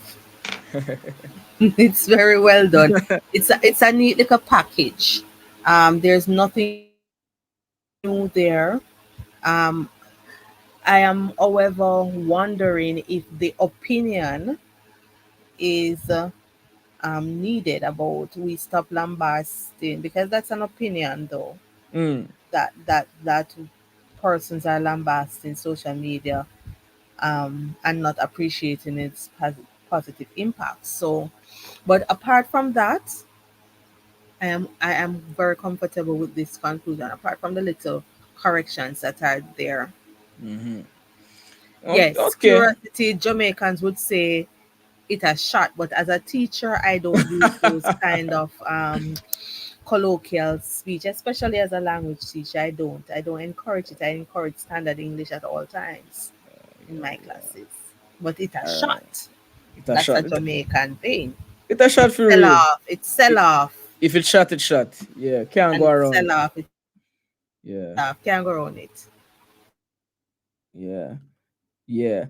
I think the ending here, this final impact, I find it suitable because in the beginning, they it was kind of stated that we are not recognizing how good social media is. We are only focusing on the negatives. So at the end, circling back to that and saying, look, let us refocus. Let us see social media through this new lens. I think it's an appropriate ending, at least based on how it was set up in the beginning. I see like a full circle, coming back around to that matter of perspective. So I think it flowed really well. Up here, let me see. Um, it kind of mentions up here that there are some negative impacts. So that was kind of addressed in the conclusion. Let's stop focusing on the negative impacts. Where else? Uh, Maybe somewhere else, but I think this was a really good conclusion. The final body paragraph I think was really strong. The first two body paragraphs were okay. I mean, they were better than okay, but I think the essay got a bit better nearer to the end. Your introduction, I can't speak. Your introduction was good, but it could have been shorter. You could have been more concise with the intro, but I like the elements. Hook, stance, 3 points. Very nice. Your hook is excellent. Your vocabulary use throughout the whole essay is quite impressive. I don't think anybody could look at this essay and say that you don't know your words. You know words, right? Quite impressive vocabulary range. Yeah. So, any final thoughts before we move on to the next essay? This essay was well written. It was great. Despite the few corrections, it was good. Yeah, it was good. Yeah. I think it was pretty good. Pretty good. All right. Let's stretch it out. We're gonna go to the next essay on our list here. This looks like Anslim's handwriting. Anslim, is this yours? Yes, sir. Yeah, I recognize your Right. handwriting. It's Mm-hmm. so just something that I don't know if I think it would make the live stream flow a little bit better, as Gianna suggested. If she would give a points 4 right now, because I just give again, so like she could go and give she could give 4 right now, and then after, like, we could go to another essay or something. Okay, yeah. But I mean, Jenna it's has it's your the same topic. Jenna, your essay is on this topic. Yes, sir. Mine is on the same topic, except I wrote on the foresight. All right. So good idea, Ajnaya. Let's see what another essay on the Yeah, same good topic. idea. On the flip side, let's see what it looks like. Right. Ooh, I told you about this girl's handwriting. It's a sight to behold. Yeah. All right. Let's see. So, Jenna, take us through your stuff here. Okay. So the use of social media is negatively affecting the lives of young people. Write an essay giving your views on this statement. And so the foresight, I have 3 points, right? Wait, no, I think I have 4 points or 5, but I highlighted 3, right? Social media affects the self-esteem and mental health of teenagers. I just put 2 examples there: cyberbullying and body image. It is a major distraction, causing teenagers to perform poorly in their academics. Social media promotes overstimulation of dopamine, which can lead to depression. Um, social no, it affects physical health since it is addictive. They are led to sleep deprivation. I didn't choose that point, but you could see I circled the points in order of like the best, right? And on the Okay. against side, which is on the right side, I have teenagers can explore creativity and express their feelings or ideas and receive feedback from peers and communicate with friends easily or quickly. But I was struggling to find against, because I thought it was a good um, topic for the foresight. All right. Cool. So, and you chose to argue for with these 3 points here. Yeah. So Jenna is just showing us how she would have planned her essay, before she would have started writing. And I would suggest you go through this plan as we mentioned on the stream this morning. Think about points for and against. Select the side with the stronger points, right? And CSEC will not be marking your planning section. This is just for you, just for your own reference as you write, to give you that sense of direction. All right, take us through your first paragraph, your intro. Trying to zoom this up. The writing is pretty, but it's a bit small. Let me zoom Yeah. as much as I can. All right, go ahead. Social media is steadily becoming the new prison for hopeless minds of the 21st century. Ah, When you yeah. look when you Cha. look outside your window, all you see is adolescents mindlessly scrolling through the blue light, searching for purpose and meaning. I firmly believe that the use of social media is negatively affecting the lives of young people. The logical reasons supporting my stance are: the self esteem and mental health of teenagers are greatly impacted, the overstimulation of dopamine can lead to depression, and social media is a major distraction, resulting in poor academic performance. Fatality. All right. All right. All right. Let's talk about this introduction. It's not super long. I'm not throwing stones at the Ajanaya. All right. I'm not throwing stones. It's not super long, but it does what it needs to do. So let's go line by line and see if we can, comment on what has been written. So first line, social media is steadily becoming the new prison. Mm, look at that emotive language, use of metaphor, and we're not even started yet. Social media is steadily becoming the new prison for hopeless minds of the 21st century. What do we think of this opening sentence? She did great. Yeah, she did excellent. Yeah. Looking at the comments, you're not alone, Ashley. And the hook isn't even done. The hook goes on. When you look outside your window, so making it a little bit more personal, a bit more reflective with the use of the you here, the second person. When you look outside your window, all you see is adolescents mindlessly scrolling through the blue light. Another use of imagery and metaphor there, scrolling through the blue light. And we have the blue light kind of having lots of different meanings. Like literally, your phone, we can see the blue light on your face when you're scrolling. And we know that blue light actually affects the eyes negatively. So it's playing on that blue light very, very well here. Searching for purpose and meaning. Ooh. All right. So this is the end of the hook. What do you think about the hook overall?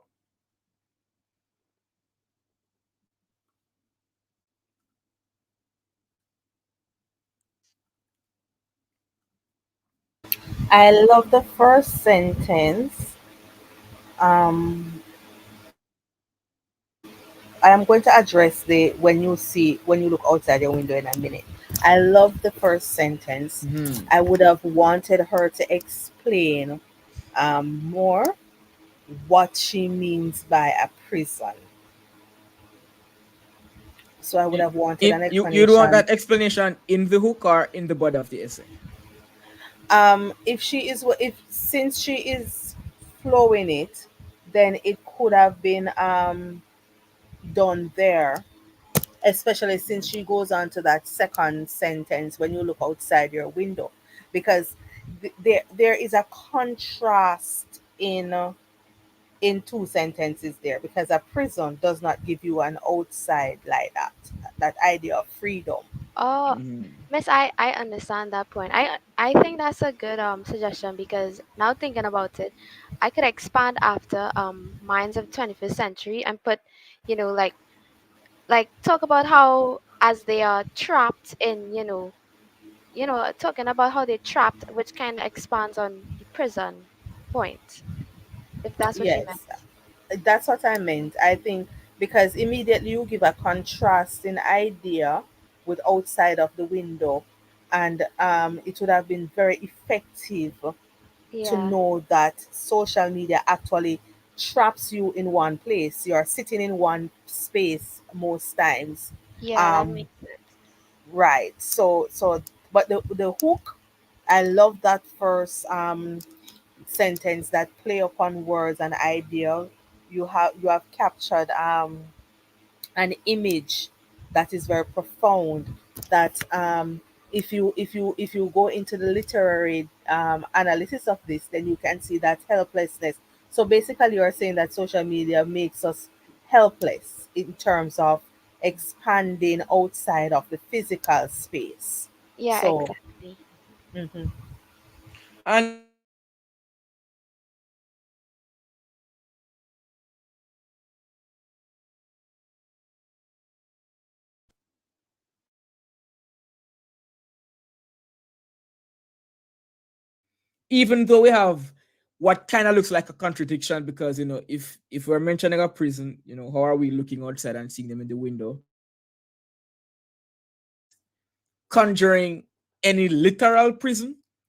So I wouldn't say, but well, there's a prison here. So what do you mean look outside the window? Because for me, it's very clear that this is a psychological or a mental stronghold as opposed to anything literal. So I wouldn't really have but a big problem but with the then again, second part connecting. but Yeah. then again, Just Adam, me. remember that this is language, not literature, and so it needs to be stated.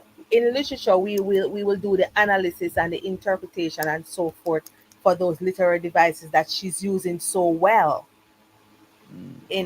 in her essay. But for a language essay, she needs to expand on what she's saying. This is not literature. Literature is different. We will not need her to go any further if this was a literature essay, but this is a Mm. language essay, and so the context is kind of slightly different. Okay. All right. I understand that perspective for sure. Language versus literature. Literature we are allowed to be a bit more um a bit less explicit in how we express, where in language we should be clearer. But for me though, I don't know if it's because I love literature so much or because I tend to write like this. I think that the second sentence here kind of explains the metaphor mentioned in the first sentence.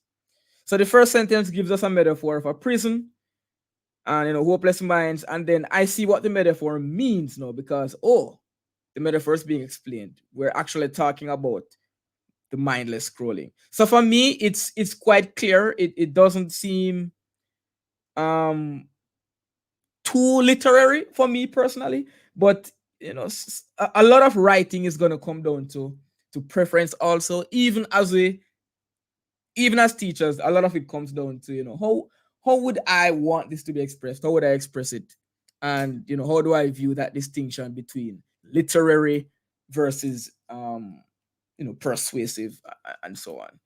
So you know I'm not sure how to conclude it, but I think we can all agree whether or not we think the transition between the sentences is perfect. I think the hook does hook us, right?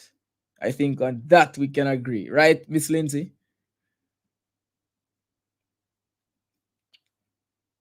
Definitely, I cannot wait to read the rest of this essay. That's how interested I am in Yeah. reading the essay. So this Hmm. is really a hook, and I'm a fish, and I'm well hooked. All right. So take us okay, let me look at the next line here. I firmly believe, so we're clearly getting into a stance or a thesis. I firmly believe, sorry, that the use of social media is negatively affecting the lives of young people. Simple and clear. Simple and clear, right? I give you a hook and then I tell you what I think. So next I'm going to support it. Anything on that, Miss Lindsay? I totally agree with that. And that is what is very important. Immediately, you tell your reader your stance so that the Yeah. reader is not wondering if you are for or against. Right. I don't want to be wondering what the essay is going to bring after I've read your intro. After the first few lines, I should know exactly what you feel, what points you're going to be what side you're going to be taking. That should be that should be explicit. No literal language on that. That should be written in clear plain English, which it is right here, right? And then we'll go on to the reasons. No, The three reasons will be listed here. The logical reasons supporting my stance are the self-esteem and mental health of teenagers are greatly impacted. The overstimulation of dopamine can lead to depression and social. Here we go again. We need another one of these because I actually got confused just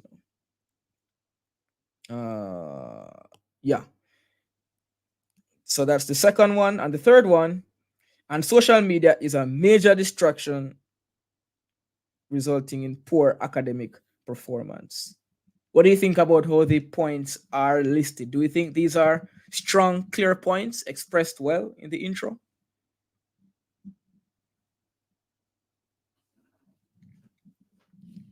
All right. So Panelists, I come am on. I am trying to connect, even though you said that we are not looking at the plan is for her. I'm Mhm. connecting it and I can see where it will be developing into a solid essay. But why, if you plan and spoke about body shaming and such, why now change that to just self esteem and mental health? I think body shaming and cyberbullying would have been more effective Mm, choice of words. I think those were stronger choice of words than, because if you do this self esteem, you'll have to go into some explanation and so. But body shaming and cyberbullying, they are explanatory in themselves. So, mm. but I am expecting a really good essay. No problem with the structure of your outline of your points. Very fluid and acceptable. Miss, thank you for that suggestion because I was actually thinking of like how I could have summarized that one point, and I kind of went more on the self-esteem, mental health side instead of, like you said, actually sticking to the body shaming topic, which I should have included there instead of self-esteem, or at least expand and say that how the self-esteem is, affected based on body shaming in a short sentence. Yeah. And sometimes we actually we plan one thing, but as the essay flows or as we write, we kind of sway and maybe we decide to do something a little bit more specific or a little bit more general, which the plan, we shouldn't be slaves to the plan. The plan is there to guide us. So if while writing we feel compelled to shift something a little bit, that's also fine. But if we are straying from the plan, let's make sure it's on purpose and we're not just accidentally slipping away, right? So I think that's the important takeaway there, because CSEC will not be marking your plan, right?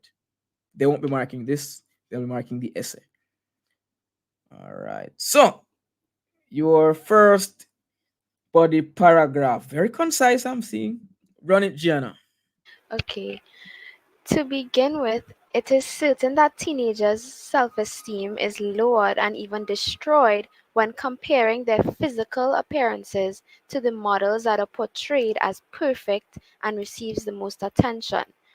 A survey conducted by the Division of Youth Mental Health has revealed that 60% of 3,000 teenagers agree to social media causing insecurities and low self-esteem within themselves. These results prove that social media is negatively affecting adolescents. Hmm. What Two do we things, think? Jana, before we go further. First, to begin with, takes away from the formality of the sentence. It's colloquial. Or should I say it's more spoken English than written English. All right. So I would have started with, it is certain that teenagers' self-esteem is. I would have started there. And this last part that you did about within themselves, so remember, self-esteem is within Mm-hmm. yourself, so you don't need Right. that. That's redundancy. All right. So you could have finished at low self-esteem, and that's it. The Okay, within thank themselves not you. necessary. That's funny because I was reviewing the essay and you see it's above there because I just thought, I don't know, I just thought I should have just put that into song a little different. But thank you Mm, for that, and I will take off the to begin with. I understand where you're mm. coming from. Yeah, here the to begin with isn't necessary, but I don't personally rule it out as a transition that can be used. I sometimes use to begin with or to begin if I think it creates a nice flow. But But there's a here you difference. There's have a it is difference, certain, Adam, which is between good. there's a difference. Sorry, there's a difference Mm, between using it in spoken language than mhm, written language. That's what I'm concerned about. If we're having a conversation and you are going to talk to me and you say, to begin with, I want you to know that so and so and so, it's acceptable because mhm. we are having a conversation. But it is, and there's a fine line between what is acceptable as formal language in written conversation, written form, and oral form. And to begin with, is more informal. It's not really used in written language. All right, all right, all right. We'll take that. We'll take that commentary. So we could start with it is certain. Yeah, start here. It's certain that, and it's for me, it's just a stronger start anyway. It is, Exactly, yeah, exactly the point. it's a stronger Exactly the start. point, Adam. Yeah, yeah. I sort of disagree that to begin with is or cannot be formal, but I 100% agree that it doesn't belong here because the it is certain is such a strong after that nice hook. You just get into it. It is certain that, and now we're getting into the meat of the matter immediately. It sounds more pointed, it sounds more poignant to start that way. And sometimes I've seen to begin with, and it sounds fine in even in written language, but I understand that it sounds a bit more like an oral way of expressing sometimes. But yeah, mm. Interesting perspective there. Interesting point of view. I looked at to begin with as yeah some writers and readers and markers you know have kind of different like transitions that they because it depends on our experience too reading. Some of us we might see certain language more often in the like the formal academic stuff that we read. Others of us might be exposed to slightly different types of language. So something that, for example, might sound a bit more formal to me because I've heard it in my circles or in the texts I read.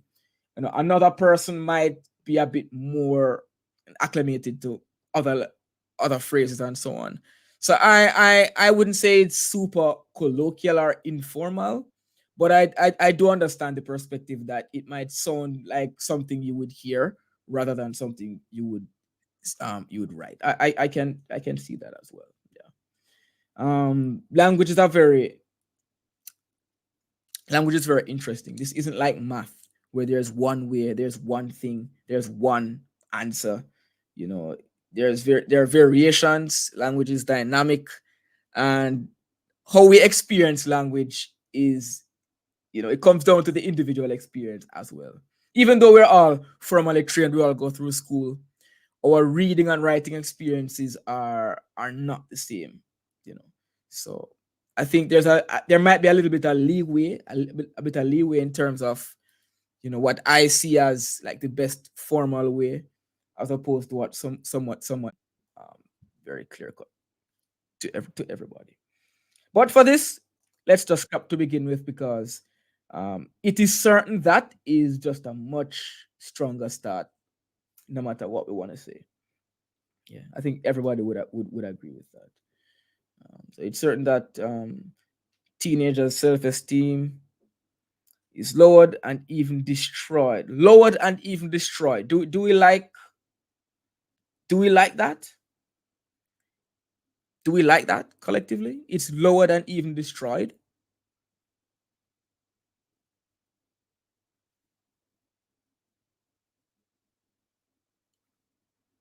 All right, I'm not seeing any problems with it. Fine. It's lowered and even destroyed when comparing their physical appearances to the models that are portrayed as perfect. I like that perfect is used in quotes showing that the writer doesn't agree that these models are actually perfect. They're just perceived as perfect. And receive, okay, yeah, the most attention. And now we get into a piece of evidence connected to this right off the bat in a survey conducted by, and what I really like is we're not just saying in a survey, blah blah blah. We're telling the reader who conducted the survey for more credibility. Conducted by the Division of Youth Mental Health, right? And it sounds like a credible and a real organization, has revealed that 60%, and not just 60% of teenagers, 60% of the sample size of the study group, 60% of a certain number who would have been surveyed. Very, very good way to maintain your statistical credibility.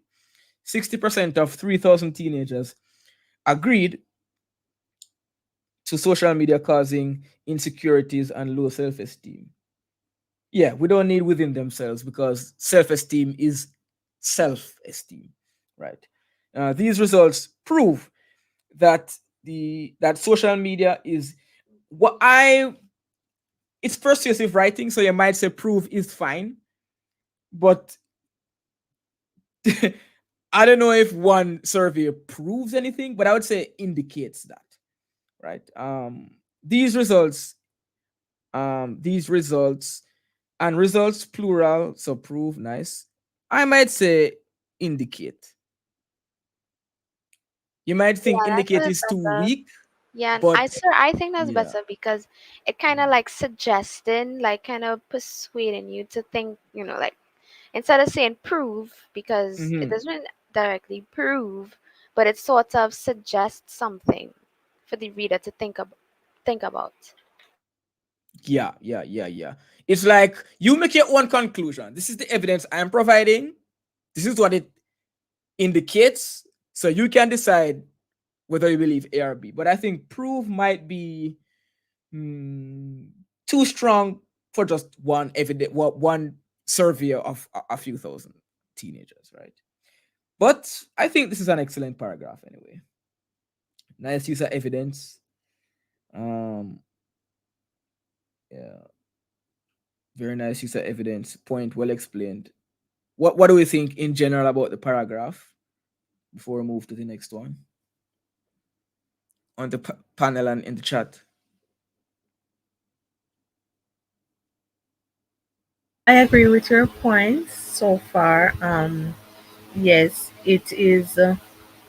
The credibility of the survey is good, but as you said, there's an indication or it concludes or something like that, but it's not necessarily a proof because one survey can't prove Hmm. everything because you have to remember, you have to think about the number of persons who participate in the survey and all of those data um, gathering requirements. So I think indicates would be a better word, as you said, or Hmm. shows, something like that. Yeah. So we like to use strong language because it's a persuasive piece, but sometimes we have to reel it in just a little to make the language just more accurate and more credible as well. All right, take us through the second paragraph, So Gianna. before I start reading it, I just want you to know, Yeah. you see that full stop by help on the first line at the end by the scratches. Can you make it a comma, please? It's supposed to look like a comma, but I All right, was trying rushing. to avoid the You critics see it? like Ajanaya. That's it, right? I got it.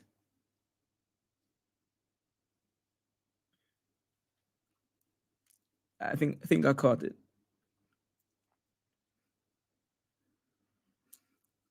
Well, Jenna, take us through the next paragraph, please.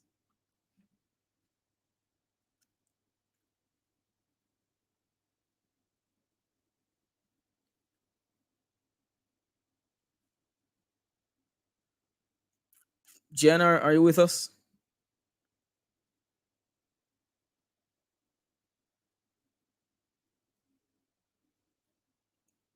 All right, I'll read it. Jenna might be Wi-Fi lagging. All right, all right. I'll read through the next paragraph, or maybe someone else on the panel can read. I've been reading. Who wants to take over and take us through this paragraph?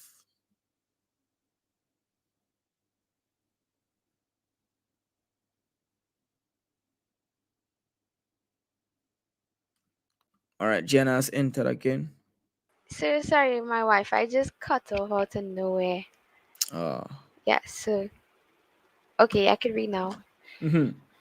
In addition to its impact on mental health, social media promotes overstimulation of dopamine, the brain's happy chemical, which leads to depression.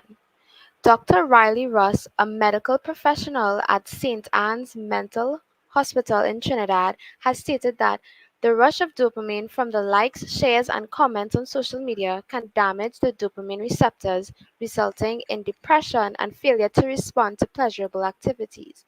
In consideration of an expert's opinion, it is undoubtedly true that depression arises from social media usage. Man, what are our impressions from the panelists?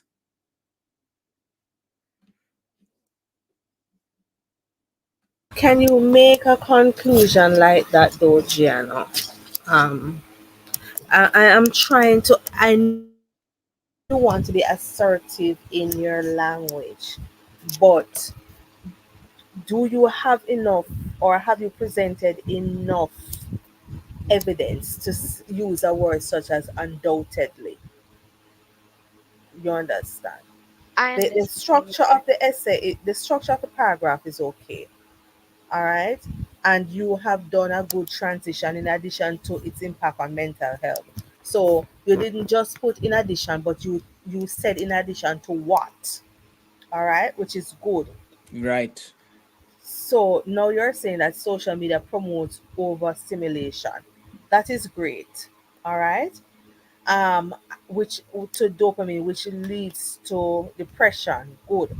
You are now giving your evidence of an authoritative figure who states that the rush of dopamine from the likes, shares, and comments on social media can damage the dopamine receptors, resulting in depression and failure to what is that word?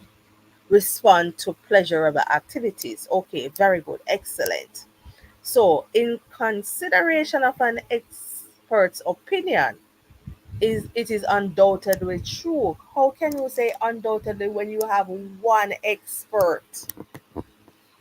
So I'm not disputing your point. I'm not disputing your argument, but that word undoubtedly might be a little bit too strong Hmm. there. It's too conclusive I because agree. all It right, is no kind of problem. conclusive. Yeah. All right. Let me suggest a very minor edit that would make it, because just as we mentioned earlier with the using the word prove here, even though it's a persuasive essay, we kind of lose credibility when we go over the top sometimes. So how about we say, in consideration of an expert, and there's a lot going well in this paragraph. Like this is the only thing I would probably shift a little bit. In consideration of an expert's opinion, it is okay. Let's say it is clear. I'm going to make a few small edits. It's clear that there are, let's say, I don't want to change too much of a wording because it's not bad. It is clear that depression correlates to. So it's not that you're saying that it definitely arises from it, but there's some correlation. Depression correlates to social media usage, or depression is linked to. This is a bit less conclusive, and it just showing that there's some relationship between the two. Yes, sir, I right? agree with that because I was trying to think of an alternative way of saying that it linked to, but in the Mm, moment I didn't really think of the word correlates, but I think it's mm, a better substitute instead of arises from. Because it yeah. doesn't actually arise, like depression doesn't have one set, place it comes from, but Mm. it it's linked to different things. So I agree All with right, this. including social media. Yeah, yeah. Yeah. So social media is a contributing factor to depression. Mm, yeah, yeah, yeah. I think this is a little bit more of a safer way to argue. You're still being strong enough, but you're not trying to pull more from the evidence than you can pull from the evidence, right? So you're seeing a clear connection between the two. Whether or not social media causes this to happen, that's not what you're saying. You're saying there's evidence that there is a relationship between the two, and that is more than enough for me right now in this essay. That is doing a good job, um, because it's not that each paragraph must by itself convince me that social media causes depression. The compilation of evidence is what is going to leave me now to make the conclusion that, well, this evidence, that evidence, it walks and talks and quacks like a duck, so it must be a duck. So over the course of the essay, you're building on the evidences. So each individual evidence doesn't have to prove that you're right. You just have evidences suggesting or indicating or showing correlations, showing relationships, making things clear, uncovering things, unearthing, shedding light, creating, providing insights, and the compilation of all of this will lead to a conclusion that we can make at the end. Yeah. So don't feel the pressure to say, okay, this proves that XYZ, or it is clear that obviously XYZ. That's not really necessary. By the end of the essay, we can use that more certain language, because now that we have seen all of these pieces of evidence clearly, we can no longer doubt that ABC. So I would probably save words like prove to until a bit later on, when you have done more to prove. Right, right. But I mean, a lot happens in this. A lot happens very very well in this paragraph. A lot goes well. In addition to, and instead of just saying in addition, you tell me in addition to, and you mention the previous point, which is a very nice way to smoothly link one paragraph to the next. Right. Social media promotes overstimulation of.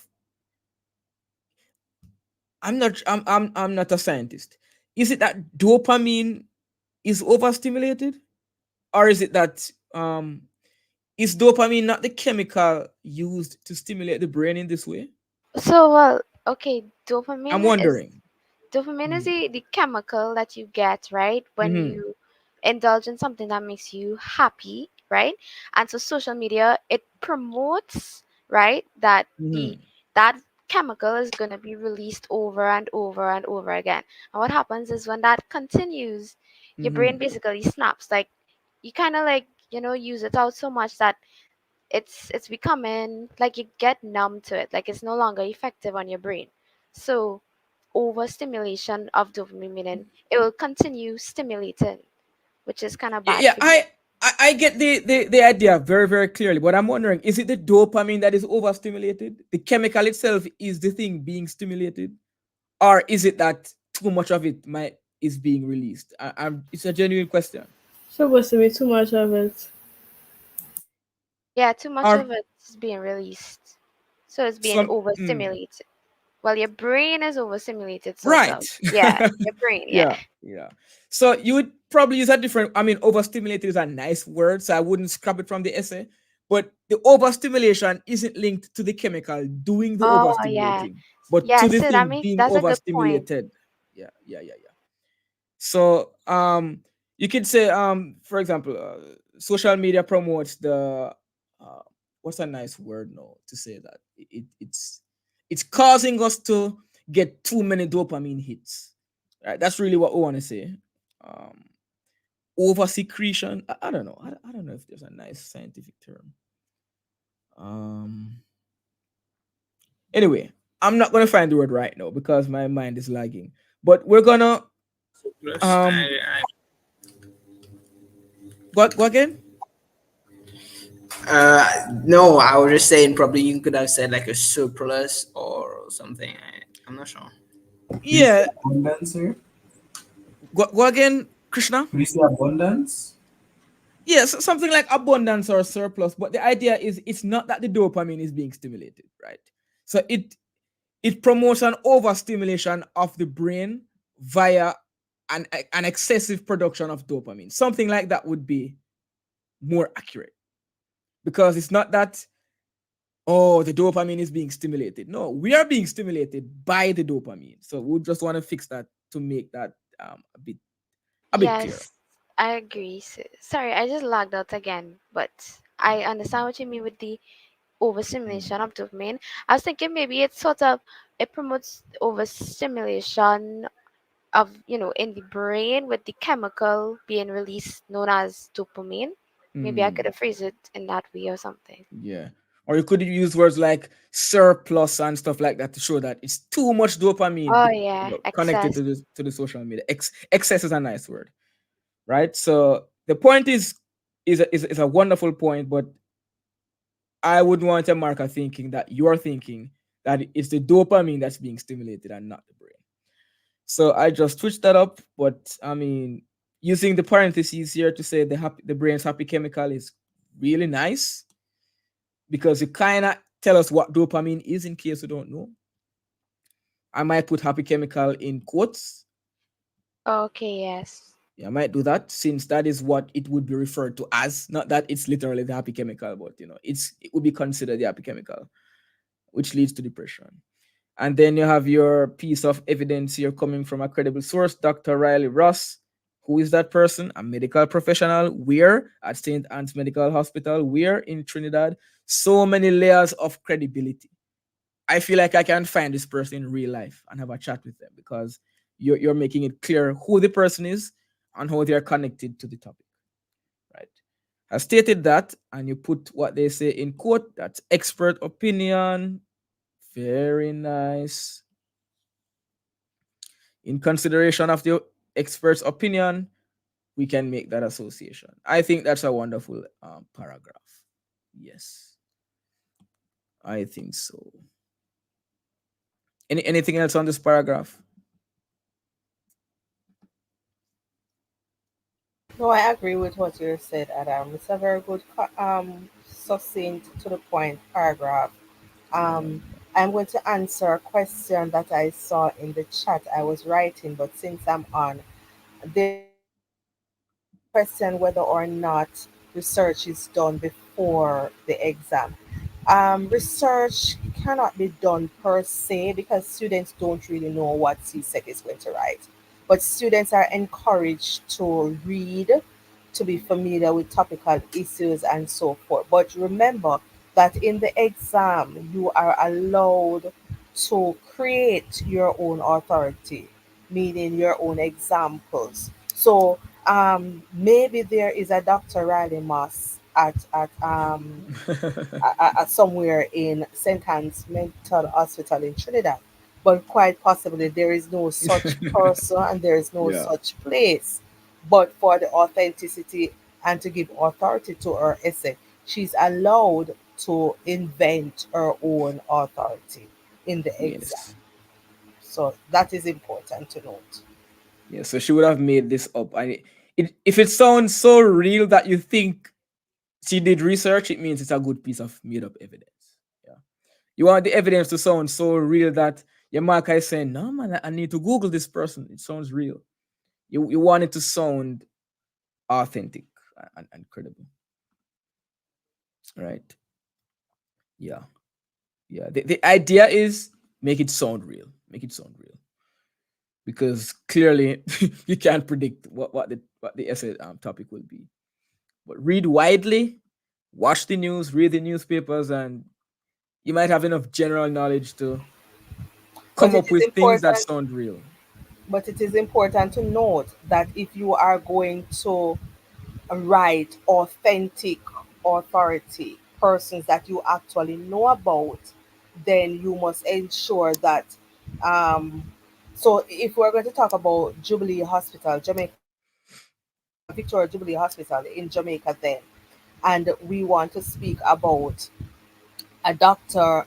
Um, Sharian Carter, then we can speak about this doctor, associate her with Victoria Jubilee Hospital because she is really existing. But suppose there is a Dr. Sharian Carter, but you don't know where she's associated and you want to give authenticity. So you could say public school hospital, right? It just makes sure that whatever, if you are going to use real life persons, then it must connect real life. But if you can make up your authority. So you don't want to talk about the American Art Association or whatever, and they have not really said anything on the you're writing. That is important. So it's best if you make up your sources and give it the authority that Gianna just gave it. The reality, the realism that she gave her source. Yes, yes. It would be strange if I wrote an essay and I said, in the words of Barack Obama, and I wrote something that he completely did not say. That would sound a little bit strange. So if you're going to make up a source, just make it up and make it sound credible and realistic, right? Yeah. All right. Very good paragraph. Very good paragraph. It sounds so real that persons are here googling your evidences. All right. Run the last paragraph for us. The last body paragraph. Okay. Lastly, for the concerns of parents, teachers, and guardians, have you ever asked yourselves, why is my child struggling academically?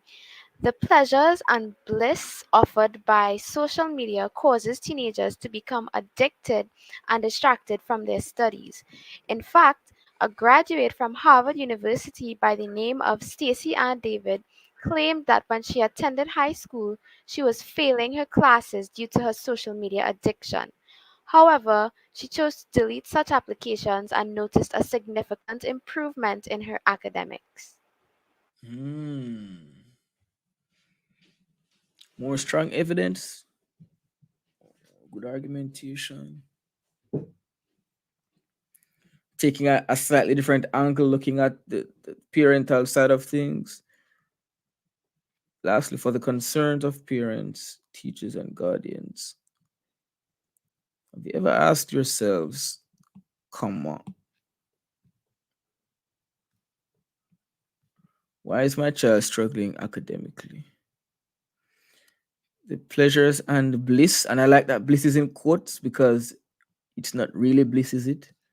Offered by social media, cause subject verb agreement. We have two plural subject, right? Cause teenagers to become addicted and distracted from their studies. And we have a nice transition that goes into the piece of evidence and anecdote. And we have the flip side coming in with an appropriate transition. She used social media, she failed. However, she deleted the social media, she passed. Basically, we have that um, nice dynamic there of social media is bad, the absence of social media is good. Strengthening the Um, argument there. for me, Adam, Mhm. I am going to look at this paragraph and I would want to reword the beginning again for a stronger um, start. So Mhm. I would say that instead of for the concerns of parents, teachers, and guardians, have you ever asked yourselves? I would probably say parents, teachers, guardians have often asked, why is my child slash student struggling academically? Mm. I would do that rather than for the concerns of so and so and so. So I would say parents, Mm. teachers, guardians have often asked the question, And then you can quote the question, why is my child? I would put child slash student because you are including parents and teachers. So why is my child slash students struggling academically? And then I will continue from there just for a stronger start. Yes, I Again, agree. the I really like okay, that very style. well. Right, very good. Because Mm. it's weaker when you say for the concerns of. And again, it has to do with a passive voice versus an active voice. And often the passive voice weakens your writing. I would encourage everybody, and I know Adam has done things on this, to find out the difference between active and passive voice. Yeah. Yeah. So there are, I guess, various ways we could approach this line here. Definitely, we could eliminate this to get a stronger, a more impactful start. And I understand that asking the question directly, have you ever, you get to use that rhetorical question and get a little bit more of a, reflective emotional impact. But then the trade-off is that it sounds a little bit more passive. So I guess up to you whether you want to make it a bit more reflective or a bit more assertive, right? You have that um you have that choice to make. But definitely get rid of the for concern of that's not necessary. Yeah. All right. And take us through your conclusion, Gianna. In conclusion, it is evident that the use of social media is negatively affecting the lives of young people. The impact it has on mental health, academic performance, and dopamine receptors are merely three factors social media aims to destroy. We, as a concerned society, should promote limiting the amount of time spent on social media if we wish to safeguard the minds of our future generation. Mm. Again, Adam. Mm-hmm. And Gianna, it is important. All right, this is not a speech, this is an essay. And I see your attempt to pull the audience, the reader, into the essay. But it would have been a bit more succinct, solid, if you said something like a concerned society should promote limiting the amount of time spent on social media if it wishes to, and you continue, rather than we, if you're understanding what I'm saying. Mm. Again, it's your choice of how you structure your essay, but don't try to pull your reader into the essay. In write it from a third person's perspective rather than a first person perspective. Mm. I understand that. Yeah, that's a good point. I thank you for that. Generally, the third person is a bit more formal, sounds more objective. I've also seen where at the end there's this slightly more personal appeal or call to action, to conclude. I've also seen that done well. So it might be a matter of the voice you want to end with. Yeah, yeah, yeah. But I mean, I think in general it's a pretty good conclusion. Um, you have uh, restated your claim. Uh, you have restated the points, and then you have at the end a call to action or like a final statement that speaks to the broader context or implication of the issue discussed. Right. So it's not just about social media. It's really about safeguarding the minds and protecting society. It's like the bigger picture element, the bigger picture aspect of it. Right. Nice.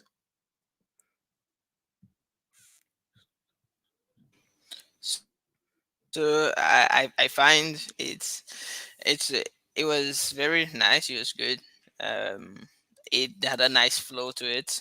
there was a lot of your information, and every time you said something, she made sure that she backed it up with credible resources. Um, it's good, but as I find that like she could have used more more bigger words. Like I didn't see any word that, oh wow, I learned a new word. I didn't see any words like that. Oh Well, wow, I that Is was that really Ajanaya beautiful. Excuse, speaking? Is that Ajanaya speaking? of course it is. Yeah. Ajanaya, let me tell excuse. you something. Um, Markers are not impressed with highfalutin big words. Let me tell you that much. Because while teachers are cognizant of these words and such, you can't expect that somebody is going to sit in an essay and have to be reading your essay while having a dictionary beside them to mark it. You understand? Teachers don't know everything, and some words they might not know, and some words they would have to go into the dictionary to check if they are correct, we are being used in the correct context, and all of that. Markers are not given that time to do that. So, being an effective paper is to pass on your ideas in a clear, succinct manner. But it is not about your big vocabulary. That is not impressive, to be honest with you. There is a time and space for it.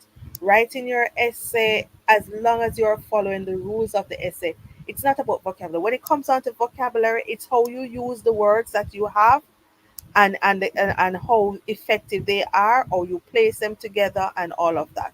So I will not accept your idea that Jayana did not use those words that you are familiar with. You're a different kind of writer than she is, but her essay is very clear, very straightforward, very to the point, and there everybody is able to understand and follow her essay, and that is what it is really about. All right, so I accept your point because you are that type of writer, but that does not mean that it is the best way to write, especially in an exam. Uh, yeah, there are different ways to look at using quote unquote big words.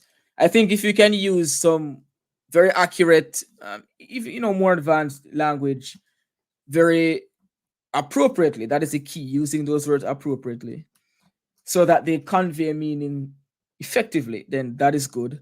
But an essay like this, I don't think it's missing advanced vocabulary because while there aren't any outlandish words, any strange words that would make you go, "Whoa, what is that word?" The language is formal, and the vocabulary is at a high school level, or at least even like a collegiate level. Because if you look at it, let me look at the vocabulary here. You have some really spicy words, Ajnaya, and to be honest, I enjoy reading your essays because I sometimes like to sprinkle in some juicy vocabulary to to um to emphasize certain things or to express in a unique way. But I do see some advanced vocabulary here, so I wouldn't make that a point of criticism. Let me go through and highlight a couple of nice words, right? Social media, because it's not just about big word; it's about wow, this word is really effective in this context. That is really what we're looking for. So let me find a couple. I'm sure I can And find. hold on, don't before you go anywhere, Adam, look at the first sentence. Even if there the use of the literary devices, the Mm, metaphors, the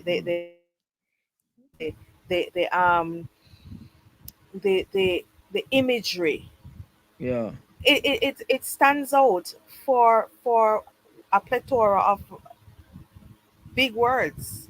yeah, Both essays have their positives and their negatives.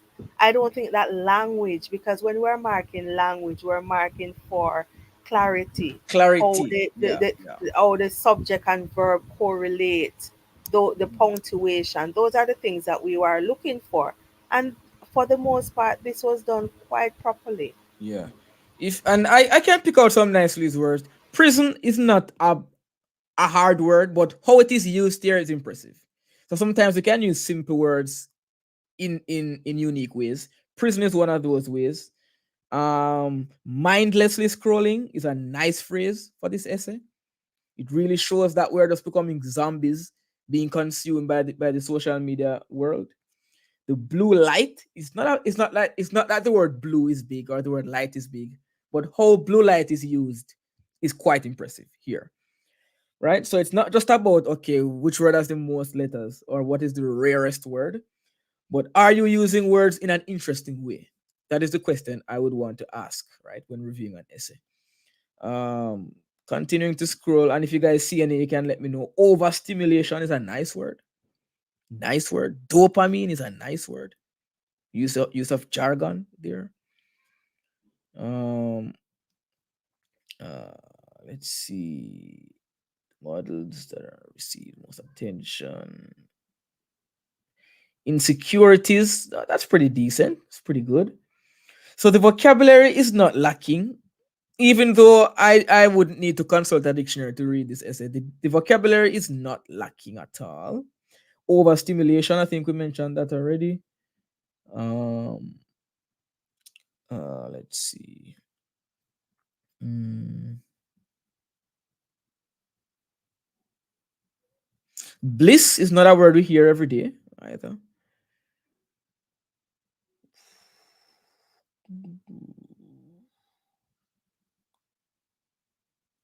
Safeguard is pretty nice. So yeah, your words might be more superfluous. I'm using a big word myself there, kind of on purpose. But yeah, your words, I think individually the vocabulary pieces are quite compelling and exciting. But I think in terms of effectiveness of language, Gianna knocks it out of the park just the same. Because look at these words: one, two, three, four, five, six, seven, about 10 words that are used in a very, very, I mean, the whole essay is nice, but these words are used in like particularly Yeah, interesting ways. overall, it Yeah, I was a think great so. essay. You Sir, it was a really good essay, sir. Yeah. Yeah, man. This Gianna, you this one did is great. Thank you. Thank you. yeah, yeah, yeah, yeah. Yeah, pretty nice. Ashley said she wanted to go next because she's feeling too Yes, nervous. yes. Let Ashley go next. Yeah. All right, let me see. Her essay is bomb.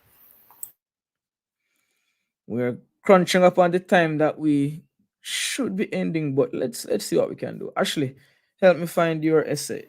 Oh, that's Krishna. Oh wait, I have two essays from Janaya. From So Yeah, everybody from have Janaya. to. That's right, that's right. All right, we count the two from everybody. sir, sir, I I find guess. it, sir, I find it unfair for What's sir. unfair? I sir, you can hear me, Yeah, man, I can hear you. sir. Can you hear me? Yeah, yeah, I'm hearing you well. Anyways, I was saying it's unfair um, for well if Anselm wants to go because Anselm had to go after Gianna after me, but if Anselm is fine with it, it's cool. But I just figure probably Anselm is waiting for his essay to be read. I do apologize if I am jumping the line. However, I do have I a don't know. migraine. Sister, can I please go next? All right. The order in which I have it here is just it's random. It's not that this is SA1, SA2. It's just how the files I think ended I up. was sticking. So yeah. I mean, all right. Ashley, let's run yours. In any case, we have to speed up. So I might not get into the nitty gritty of everything. Which one is yours, Ashley? This one? This is your handwriting. Yes, see. Yeah, I Um, recognize you always use that bold italics for okay. this section. Yeah. So All we could do right. the next one, Oh, you want to do the please. other one instead? Yes, see. This one? Yes, see. All right. So take us through the thought process for the planning. Ashley? So, initially, when I started, I thought I was going to write for against, but Hmm. it ended up turning out that I wrote for for. Um, yeah, I basically wrote on what are the stronger points. Hmm. So for four, I had that expulsion results in long-term suffering. Expulsion can result in an increase of crime rates. Expulsion leads to poverty in the long run, and expulsion does not solve any of the behavioral issues. Hmm. Yeah, So which 3 points did you use in the essay? I did an increase in crime rates, I did poverty, and I did behavioral issues. I kind of seen like I tied in long-term suffering with poverty Okay. in a sense, yeah. All right. Nice. So you got the chance to use all of these essentially. Yes, she. But still, Hmm. it's a very bustle. So it wasn't three body paragraphs, it was four. Ooh, yo. Yeah. That sounds Uh-huh. longish for a CSEC essay. That means you Yeah. definitely went over the limit by Uh-huh. I quite a bit. did. I did. Okay. All right. But Did you? if this is an argumentative essay, Adam, then the Mhm. 4 would be okay because the rebuttal is excellent. I'm not against 4 paragraphs. I'm just wondering if 4 paragraphs is very So practical under No, exam conditions. it on Adam? the was too because exam I did it but in on the 45 minutes. exam conditions, Adam, it should be a 5 paragraph essay. If you are doing persuasive, and 6 paragraph if you are doing argumentative, because you need to have 1 paragraph for the rebuttal. So if that is what she's doing, then she's on track. Yeah. All right. So see, I did this I do five under paragraphs on my argumentative essays as well. time. But I did this under the Mhm. time. So You if I have did. any errors, All right. That's all yeah. that matters. If you can Mm-hmm. actually write the 6 paragraphs in the time and you write them Yes, well, she. Yes, no she. issue. No issue. Okay. I just usually say, more than Right. 5 paragraphs can be very hard Yeah. if you're not like a really fast writer. But if you can do it, It by was all tight. means. So probably By that's all why. means. All right. The Oh, future yeah, go ahead. Go ahead. Go ahead. The future foundation is in the bookmarks of our children. Dr. Eric Williams. This statement proves that children should receive an education since they will be in charge of the future. Therefore, every child should receive an education and expulsion should not be an option. School does not only prepare someone academically, but also teaches important values so when students go into the world of work, they will be able to operate in a professional and respectful manner. Expulsion results in long-term suffering, an increase in crime rates, and does not solve any of the behavioral issues. However, students with poor behavior can deprive others from learning. All right. All right. Let me just touch on a few grammatical things and then we'll look at the actual flow of the paragraph. The future of our nation is in the book bags of our children. Nice quote. And you use a good dash here. That's a way to say who did the quote, who said the quote. This statement doesn't really prove anything. It's just a statement. So we want to fix that word. That children should receive an education since they will be in charge of the future. All right. Therefore, every child should receive an education. Here it sounds like we could switch up the vocabulary a little bit because you have that twice. And expulsion should not be an option. So it sounds like you could even eliminate this, but we'll get to it. Period. That's a full sentence. New sentence. School does not only prepare someone academically, but also teaches important values. So when students go into the world of work, they will be able to operate. Oh, okay, sorry, my bad. Not necessary. Teaches important values. So when students go Keep the into the full world of stop, work, Adam. Keep the full stop and take off the so and start with when. here, Keep the full stop at yeah, values. it's too long, Take off isn't the it? so. Yeah, keep the full stop at values. Take off the so and start at when. All right, good. Yeah, so it's a bit too long. Like this is a complete idea. We can leave it at that. When students go into the world of work, they will be able to operate in a professional, respectful manner. Exposure results in long term suffering, an increase in crime rates, and does not solve any of the behavioral issues. Any of what behavioral issues? All right, we might get back to it. However, students with poor behavior can deprive others of learning. So that's the counterpoint. I think the intro does a good job telling me what I'm getting into. I think so. What do we think of the intro? Sir, I think it's I a very good introduction, Yeah, sir. me too. I love the hook, the usage of the quotation. It was really somehow inspiring. Like as I'm the reader, it kind of makes me feel, I don't know how to put it, but have some sort of emotion towards children. Yes, sir. Nice. That's good. So effective hook. Do we like the dash here? Do we like Yes, the dash, Miss I love Lindsay? it, Dash. Yes, sir. Seems so professional. Yeah. I am thinking, Adam, that I have no problem with the quotation, but I am thinking Mm. that second sentence, Mm-hmm. based on what Dr. Williams is saying, I'm thinking that second sentence should be something a little bit. Um, Worrying.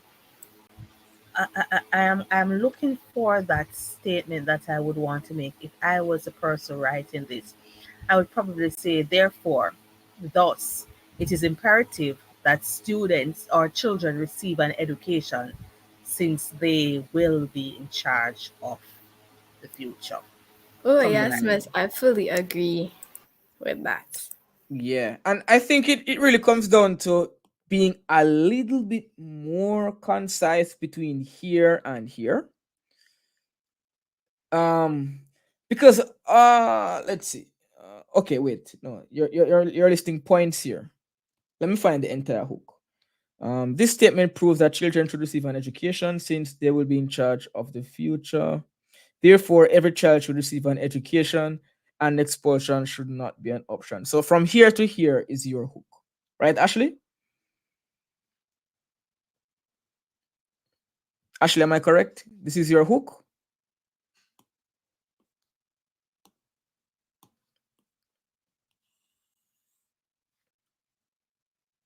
Ashley has disappeared. Well, this is Ashley's hook because it comes before the thesis. It's a little bit wordy, isn't it? Just a little bit wordy. This statement, how would you reword it, Miss Lindsay? Let me write your suggested fix for that first sentence.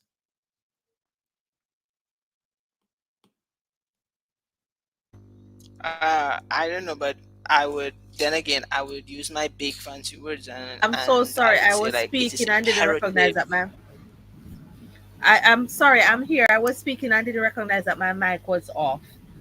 I would Okay. word it All right. something like after the quotation I would say, therefore it is imperative that students receive an education since they will be in charge of the future, or they will take charge in the future, something like that.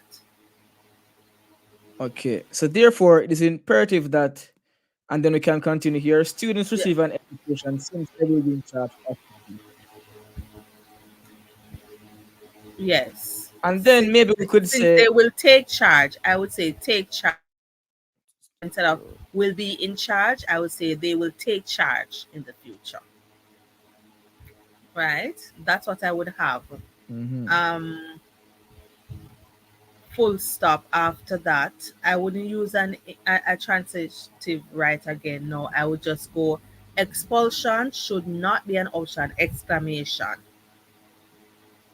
Single Or we could exclamate so single exclamatory word point means it's persuasive language.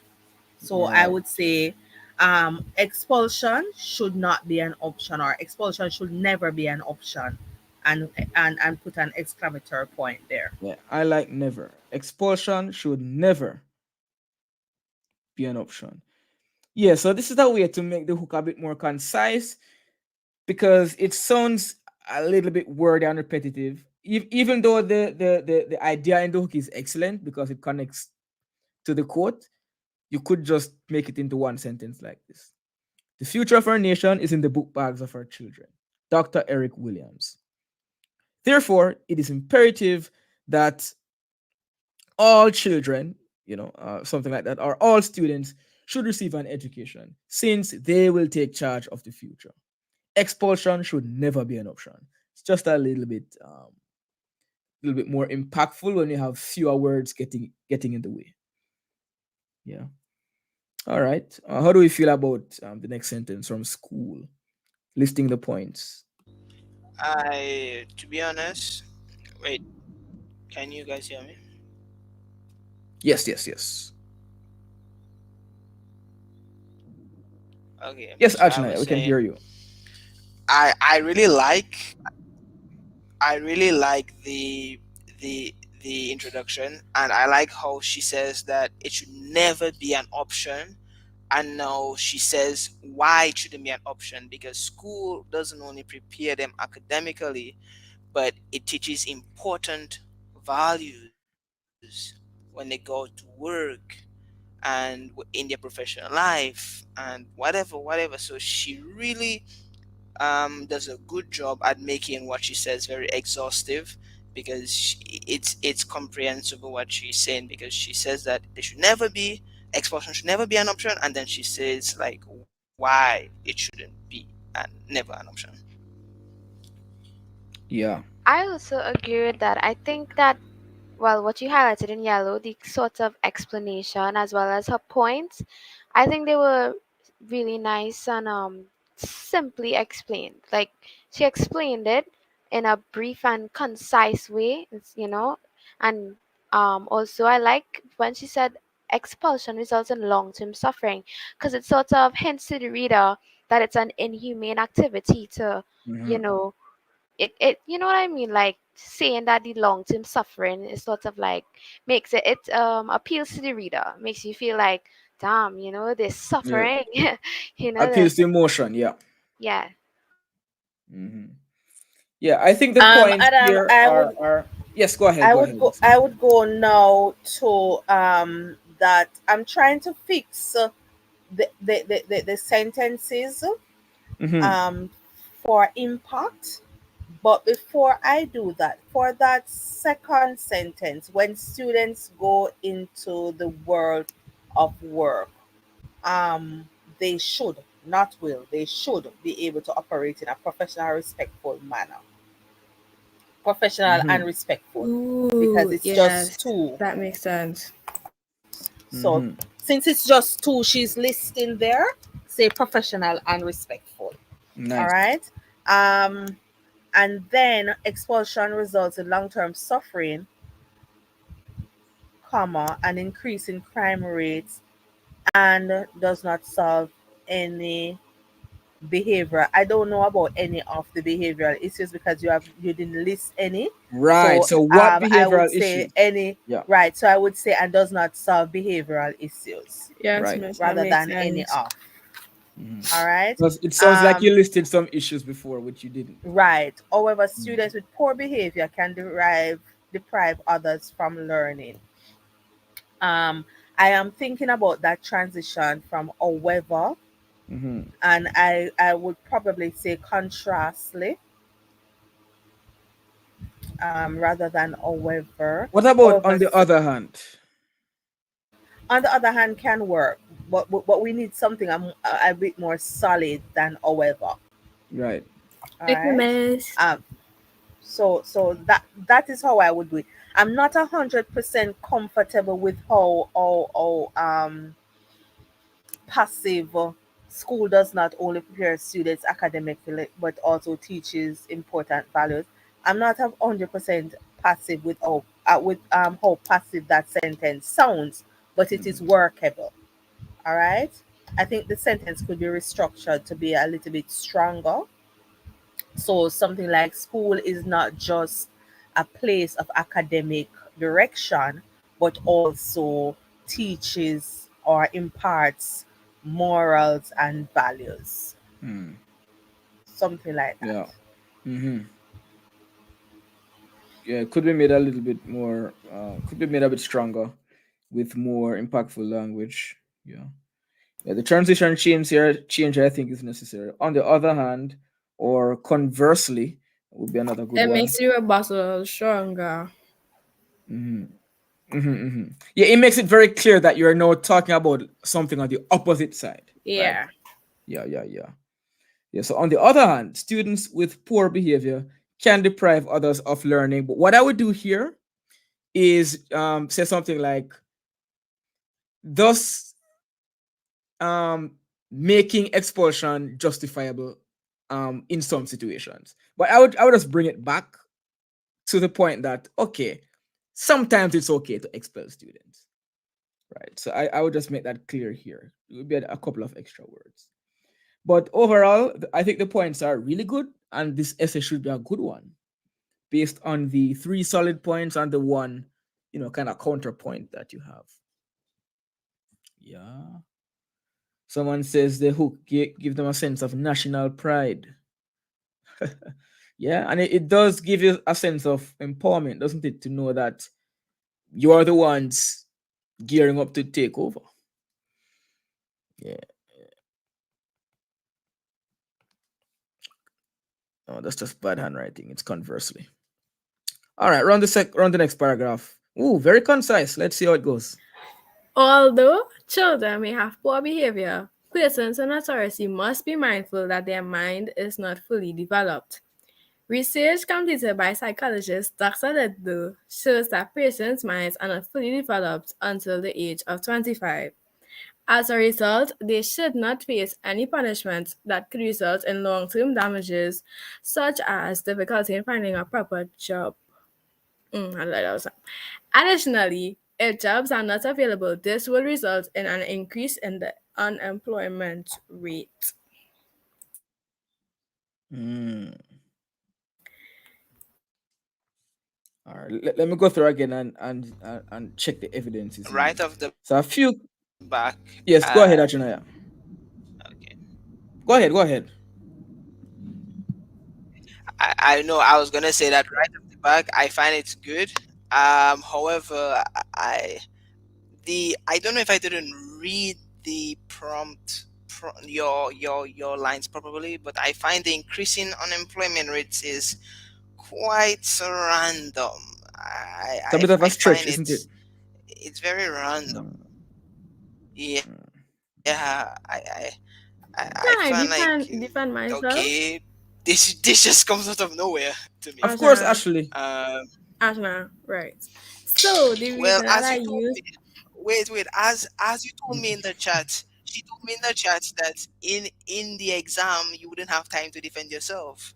So no defending yourself. So yes. So, Ashley, explain why you chose to incorporate this point. okay, Tell okay. Like you Ajnaya. see. So the reason that I chose unemployment rate probably is a wrong reason, but because I do business, like that was like the first thing that come when I like thought about long term damages. Mm. Yeah, as an econ student, it didn't sit random because that's one of the Okay. big things as in terms of Mm. long term damages. But thinking about it now, if your marker is not really that big on the business rules, then it will come across as being random. So, it's not about random. It's a matter of perspective, Ashley. The thing And is, probably I didn't um, explain why properly. no, man. Let me tell you. It's just the perspective. You mentioned long term. What was the word? Long term what? Suffering? Long term damages. But is it long term damages to the economy or to the individual? To Right? both persons. I think we can focus on the individual for this essay, right? Because you might not have the chance to develop both aspects. Remember, you're looking at 4 points. So what I would say is let's focus on how it would negatively affect the individual who would have been expelled in the long run, and not say, okay, it's going to impact society in the long run because of jobs. It kind of veers into a different essay question.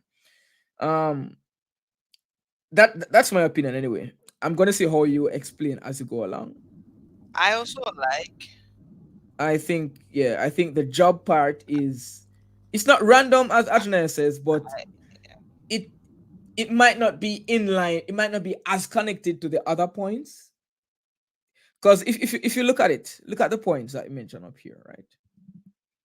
It's about making sure all the points connect. Point one is school should prepare us to be, morally grounded global citizens. That's about the impact on the individual that would have been suspended and would have lost their chance to get that type of um, holistic education, right? So that's about the individual. Two, um, students would be able to basically perform better at work or get a better job. That's also about the individual. Three, the long term suffering here um, should also connect to the individual, meaning maybe they would develop self esteem issues, or they might not be able to move forward in life because their education was cut short. But I would say Some keep more it perspective. contained. Yeah, keep it Okay. contained to dealing with how does being expelled affect the child, Okay, because see. it sounds like that's where the essay is going. So if suddenly you're going to talk about how it affects society, it sounds like you're trying to overextend what can be done in the essay. That's how I look at it. I would like to ask a question, Ashley. It's Ashley, right? And Yes, my ma'am. question is, how do you define poor behavior? Although children may have poor behavior, persons in authority must be mindful that their minds are not yet fully developed. Research, scroll up, please, Adam. No, I think down is the word I should use. I So, want the rest of right. So, mhm. research completed by Dr. Lidlow shows that persons' minds are not fully developed until the age of 25. As a result, they should not face any punishment. Is it what Dr. Lidlow's um, research said that is giving you the result that they should not face any punishment that could result in long-term damages, such as difficulty in finding a proper job? Um, to be honest, what is the behavior they will exhibit that will cause them not to find long term jobs? And additionally, if jobs are not available, this will result in an increase in the unemployment rate. But jobs are not available because persons are behaving poorly or because there are just no jobs in the market.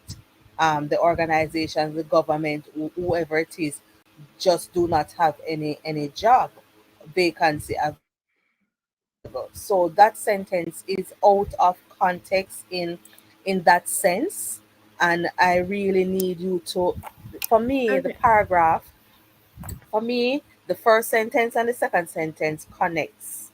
You're giving support.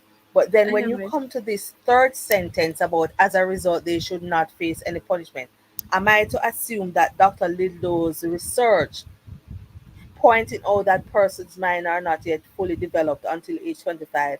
And the result of that is that he is saying, he is positing that because they are not yet 25, before the age of 25, whatever they do, they must not face punishment that could result. And you have to make sure that when you are talking about this, you have to bear in mind that there are laws, and the society will have laws that if these students or children break them, there is just nothing that we can do about the punishment that they face because the laws comes with consequences. So I think that this entire paragraph, while it might have an idea, it is not structured properly to bring that idea to fruition. Okay, miss. No problem. So, to answer the question though, right?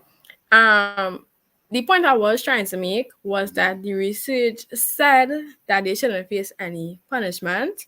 And the thing about the unemployment rate, unemployment is when you are of working age and you are not capable of finding a job. So that's what the But that economic. is impossible. That is impossible. That's why you have manual labor as well as the different fields. So there's no way that you are incapable. Only Miss, way you are I incapable of finding a job. Hold on, Ashley. Let me correct you. The only way you are incapable of having a job is if you are mentally and physically challenged. Then you cannot hold a job.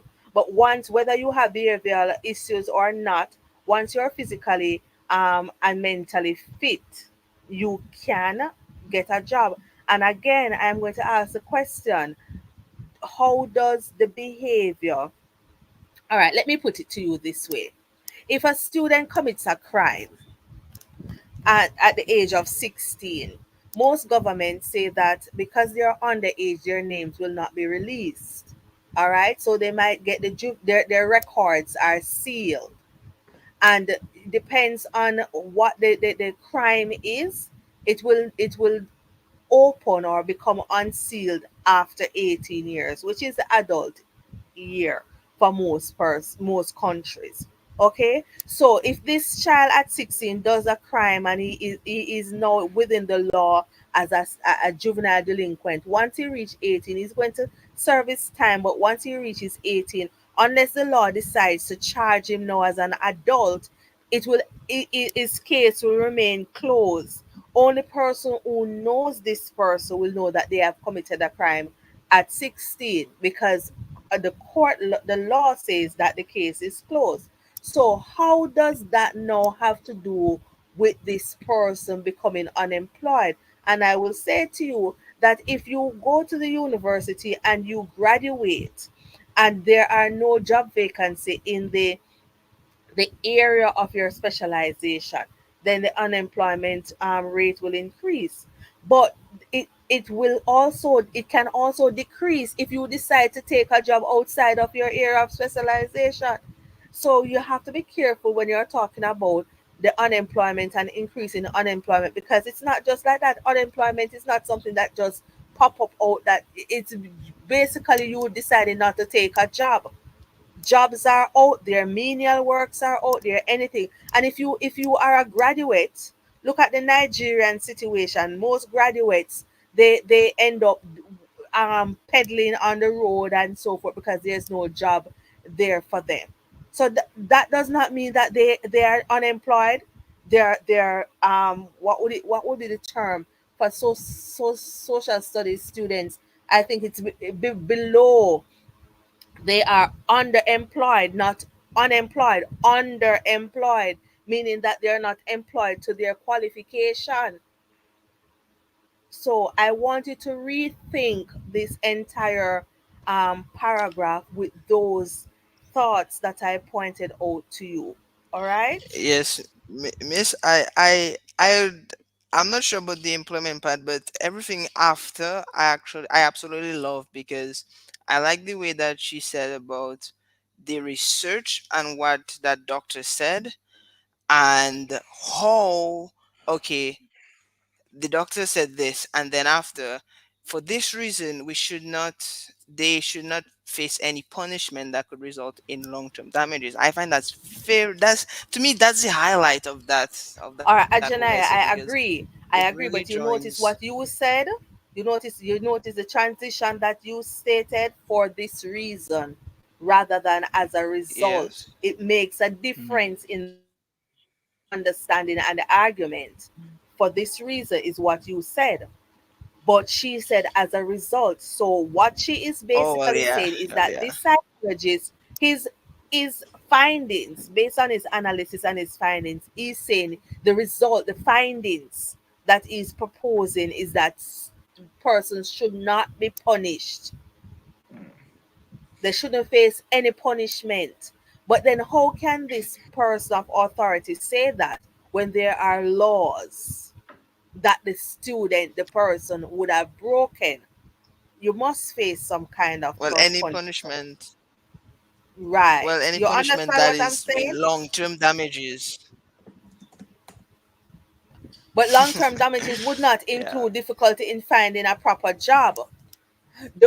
In the United States, and this is what reading is all about, and reading widely. In the United States, if you commit a crime and you go to federal prison, it means that that's long-term damage, because it will affect your employment in the future.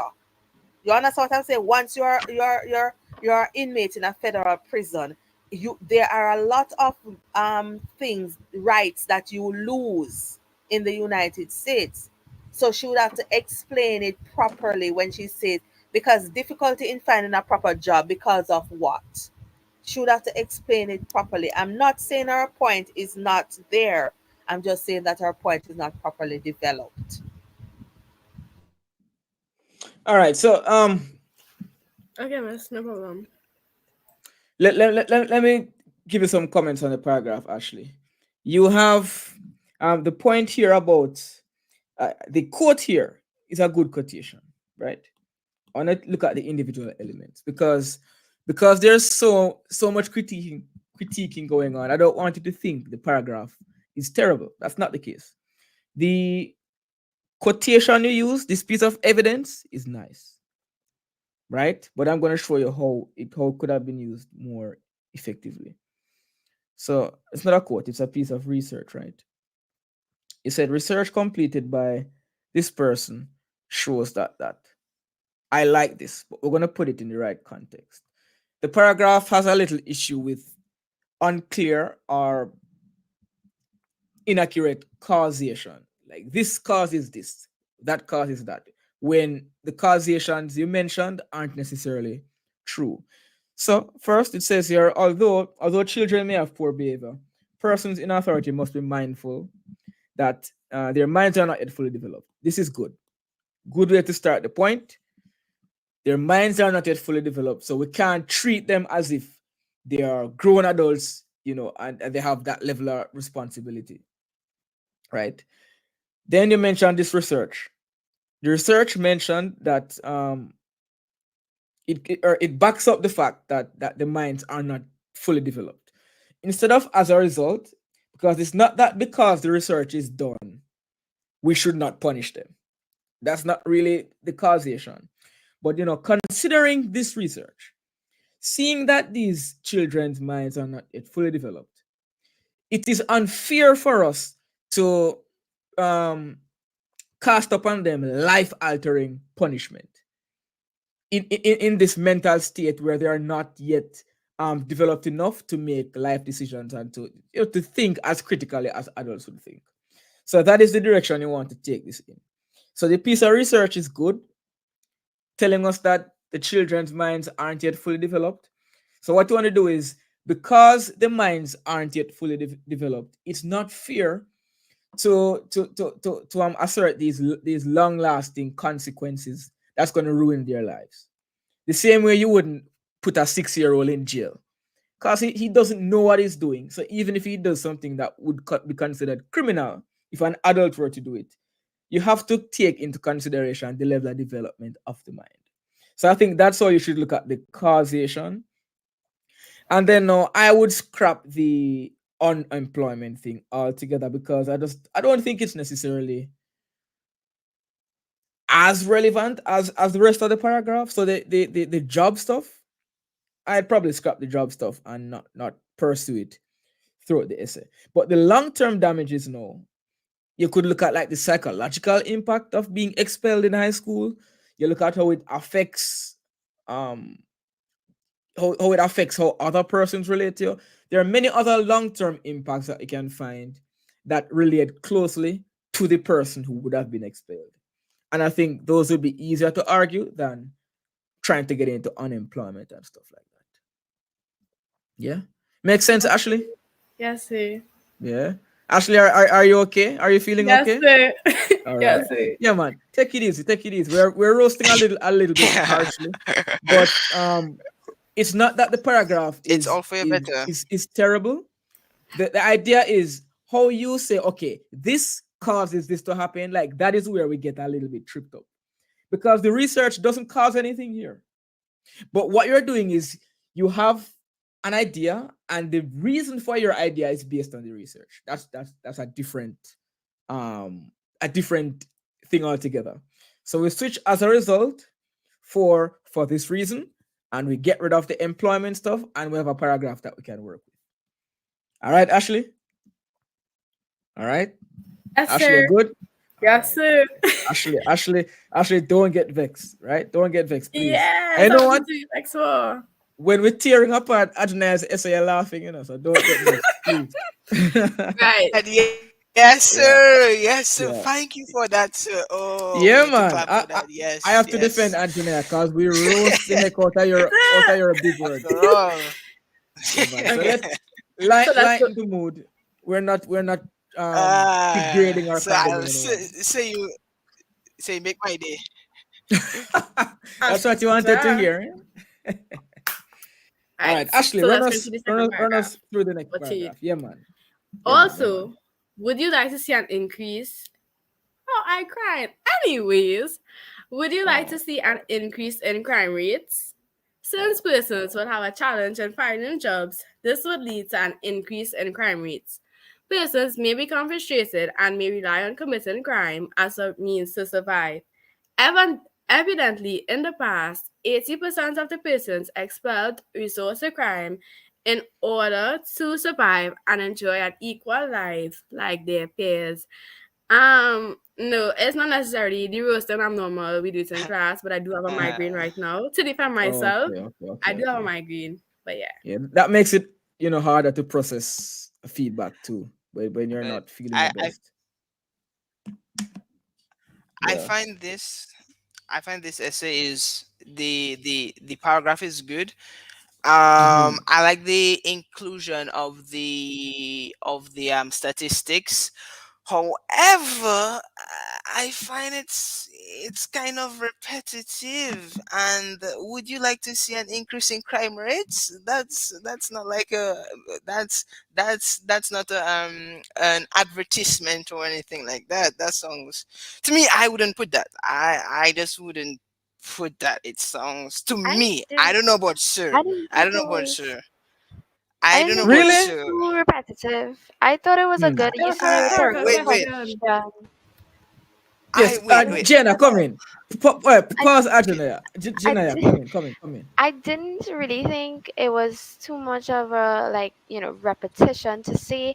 I think it was a good use of the rhetorical question, so she would get points for I guess language technique, and it kind of made the reader be a little reflective, as in to say, yeah, I wouldn't really want more crime, so let's read on. You know what I mean? So I think it's kind Mm-hmm. of a self-explanatory answer to that question because no one wants Mm-hmm. more crime. So I think it Yeah, was good yeah. and pertinent to the topic. So it wasn't very repetitive. It was reflective actually. It's a All very right. concise So I paragraph. would I would Okay, go ahead, I go would ahead. go with taking off the also and Me too. starting would. Me too. Me too. The also waters Yeah, it I down. agree with that. The Yeah, also is start So strong. would you Start like Yes, to see Miss, strong. an I really do increase, agree with or that. I wouldn't even say would you, I would say who would want to see an Mm, increase in crime yeah, rates? that's Yeah, that stronger makes too. more sense. mm, Who would want to see an increase in crime rates? Then mm-hmm. I don't know why Ashley has since comma persons. I'm not Yeah, understanding that yeah. punctuation there. Typo. But Mm, change, make the sentence more active. Finding jobs will be in finding jobs is very challenging, and out of frustration may lead to an increase in crime. mm. So you Yeah. are saying that persons are will be frustrated with the condition of being unemployed. Which All stems right. from having been expelled. Right. So that third sentence will no longer be needed. Persons may become frustrated and may rely too many mays Mm, and may become frustrated and may rely on committing crime as a means to survive. mm, Right. So I would take out that sentence. If you restructure it the way I just said, that I don't even remember the exact words, but being frustrated and increasing resorting to crime and so forth. Evidently, in the past, 80% of persons expelled evidently in the past 80% of persons, what is this? Do you have 80% of persons from where? From what? How Hmm. do they come into it? I'm Some hoping store. to think that you're speaking about a research or something that shows that 80% of persons expelled from schools resort to crime. Mm-hmm. You don't need to say in order to survive and enjoy an equal life. Can they be equal if they're running from the law? Again, that's an argument that you need to look Hmm. into. So again, Ashley, I think that you do have your points. You're just Hmm. not developing your points Hmm. properly. I think you need to pay attention when you are writing this paragraph. Look at the rhetorical question that you ask. Would you like to see an increase in crime? Not crime rates. Would you like to see an increase, or who would like to see an increase in crime?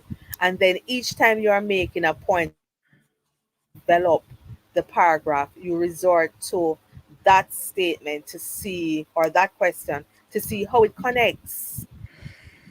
If you're not finding it connecting, don't include it. All right. So that's my take on that. Going Yes, into Miss. furthermore, Okay, before I furthermore. get to furthermore, Okay, Miss go ahead, Lindsay, Anna. um, just a few additional comments on this paragraph here. I like the use of rhetorical question to open this up. I think that's really nice because now you're making it more reflective. Yeah, you could make the question a bit stronger if you wish, but I like that device there. And then no, it's it's kind of a similar issue with the unclear causation here. It's just you have points, you could connect them a little bit better. What you have here is if you become unemployed, then you're gonna have a hard time finding a job and you're gonna have a hard time living a life that's equal to that of your peers. That is the point. So you could just state that a little bit more clearly. I mean, I can understand it here, but it's not 100% like perfectly clear. You could make that a little bit clearer. And for the evidence, it's good that you use statistics here. I like the use of statistics. I would add two little things to this statistic: the context of it, expelled from where. Can let us know that expelled from school. 80% of persons expelled, and source and context. So was this a survey? Was it a piece of research done? Who did the research? That could just add a bit more credibility to the evidence, It will right? be more realistic. Yeah. So a study done at blah blah blah found that 80% of students expelled in whatever country or whatever area um resorted to such and such type of crime. So just adding a little bit more detail in the specifics would make it sound like maybe this piece of evidence is real. Maybe this really happened. So it sounds like you just need a bit more development of the ideas. The ideas are great. Don't let anybody, not even Ajinaya, take away these great ideas you have. I would say just develop a little bit more because it's quite a succinct paragraph. You would be fine adding another two sentences to develop a little bit more, right? I think that would be fine. Yeah, yeah. All right. From furthermore, Ashley.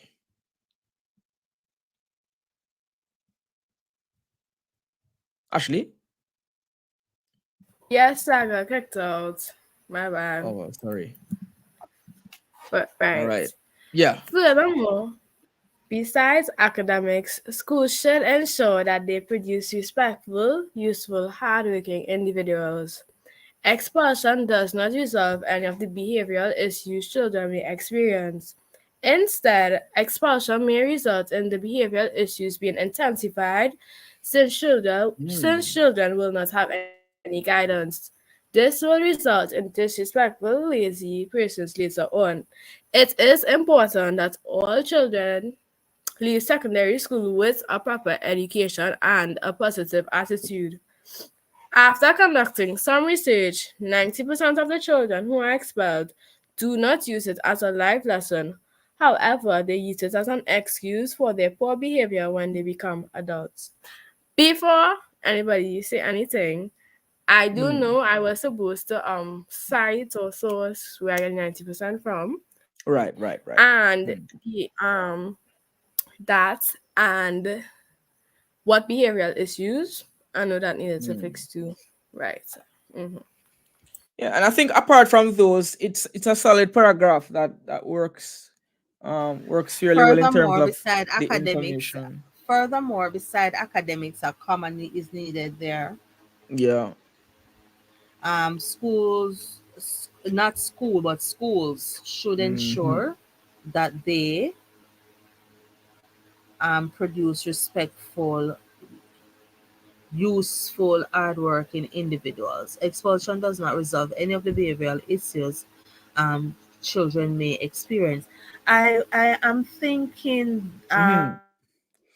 Ashley, that you have been using the term behavioral issues for throughout this essay, but you have not yet explained or say or give evidence of what you consider behavioral issues. So you can talk about behavioral issues. All right, expulsion does not resolve any of the behavioral issues, um, such as gambling, stealing, fighting, um, absenteeism, gang related activities children may experience or children may display.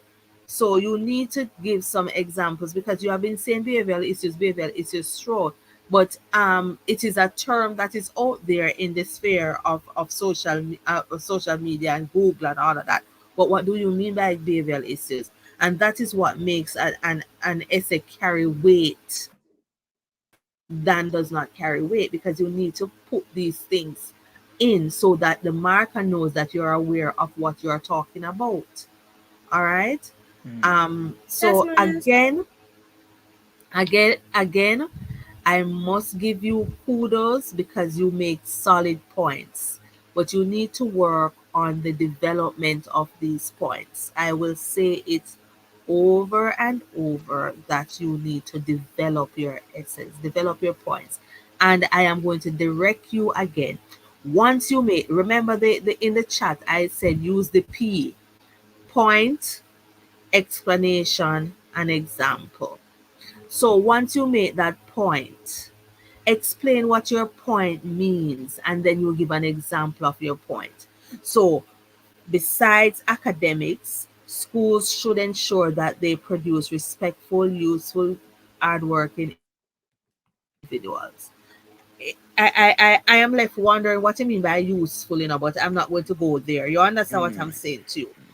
So you have given that point. Now explain what you mean by it. You can pick out respectful and tie it with the expulsion and behavioral issues, because if students are exhibiting behavioral issues, they are not respectful. You understand what I'm saying? So always connect your explanation, your example to the point that you have made. All right? Yes, Good Miss. point, but you need to work on your development. Yeah, yeah, yeah, yeah. Sound advice there. Furthermore, I like the transition you used here. Nice job. Furthermore, um, besides academics, school should ensure that they produce respectful, useful. Yeah, you could use a more precise word. Hardworking individuals. And this point seems a little bit sudden coming from this sentence. Expulsion does not resolve any of the behavioral issues children may experience. Um, okay, I think I know what could tie these two sentences together. Furthermore, besides academics, schools should ensure that they produce respectful, useful, and hardworking individuals. The development of this holistic education can be compromised by negative behaviors such as blah blah blah blah blah.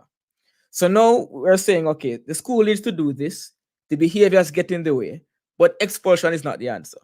So expulsion does not resolve any of the behavioral issues. And no, you can say behavioral issues and leave it at that because you would have listed a few prior. Instead, expulsion may result in the behavioral issues being intensified. Pretty nice word there. Intensified, exacerbated. These are good words to know for persuasive pieces. Yeah. Since children I will not, I love to see Mhm. these words. It looks Yeah, I know it. Since children will not have any, or since children who are expelled are left without guidance, right? Still always connect it back to the expulsion, connect it back to the expulsion. This will oh, result, we could say this will result, destitute, huh? okay, okay, We yeah, yeah. yeah. Mm, mm, mm, mm. This will result in disrespectful, lazy persons later on. It is important that all children leave secondary school with a proper education and a positive attitude. After conducting some research, yeah, as I mentioned, Ashley, I would fix up how credible this sounds because it's not, you weren't the one who conducted the research, right? So you could mention who conducted it, Yes, sir. and then you would be fine with saying 90% of children do this and that. So just same advice for both pieces of evidence. Add some context and add a source. Right. All right. So far, your points are wonderful. It's just that the development could use a bit of work. Yeah. That's what I'm seeing so Yes, far. sir. All right. Take us through to the ending now, Ashley. On the other hand, children with poor behavior can deprive others from learning. Their poor behavior can hinder others from focusing on their work, resulting in their work being affected. It's repetitive. Anyways, whilst this may be true in the workplace, there will be some workers who do not share a positive work ethic, and all persons will have to cooperate with each other in order to complete all assignments and tasks. So, whilst the children who are deemed as good students may suffer in the beginning, they will be developing a skill that will be needed in the future. It's had repetitive stuff in it. All right, let me see if I can get what the paragraph is saying. So on the other hand, children with poor behavior can deprive others of learning. So you're getting into that counterpoint. Nice. Their behavior can hinder others from focusing on their work, resulting in, let's say, poor academic performance. Right? Because you mentioned it sounds a bit repetitive. But I Yes, find sir. there's a counterpoint in the counterpoint, huh? I I don't know, but And Well, with the wilds, because you're now countering because what you answering the just said. counterpoint, I could be wrong, but answering the counterpoint, you're still supposed to tie it back. I could be wrong. but it depends on if you want to counter the counterpoint, or if you want to make the let the counterpoint stand on its own. You just need to do it clearly. Either way, whilst this may be true, because this sounds like you're mentioning what the opposing side might say, but you're gonna be clashing it anyway, right? So while this may be true in the workplace, there will be some workers who do not share a positive work ethic. And okay, so that's an interesting counterpoint to the counterpoint that in real life you have to deal with people who you don't like. So students should learn to deal with with other students instead of getting those students out to make things easier for the quote unquote good students. Yeah, no, I'm actually understanding what's there, and it makes sense. Yeah, I makes no, sense. I'm Yeah, actually understanding it, and the way she puts it together, it's actually quite. It's actually interesting. She yeah, really it's interesting. slashes it down the Mm, point of bad behavior. It's a really good point. yeah. So this isn't really a paragraph of a counterpoint. It's more of I am addressing this issue that you might bring up. You as my opponent. And I Uh, am telling you, I'm telling you why this issue isn't really a good argument against my idea, because it brings up the idea that, yeah, students may suffer if we keep bad students around, but in real life, that's how it is. We have to mesh and mingle and mix with people who we might not like. So the good students, quote unquote good students, may suffer in the beginning because they might not like to be in a situation with the students who they think should be expelled, but eventually they will develop that needed skill. It kind of takes, maybe for me personally, too many twists and turns, but I think you have a really interesting layered point here in this paragraph. Actually, it's pretty interesting. All right, so my take on this, again, good point, good starting point. Transition is on point. On the other hand, children with poor behavior can deprive others from learning. All right, so we have established that.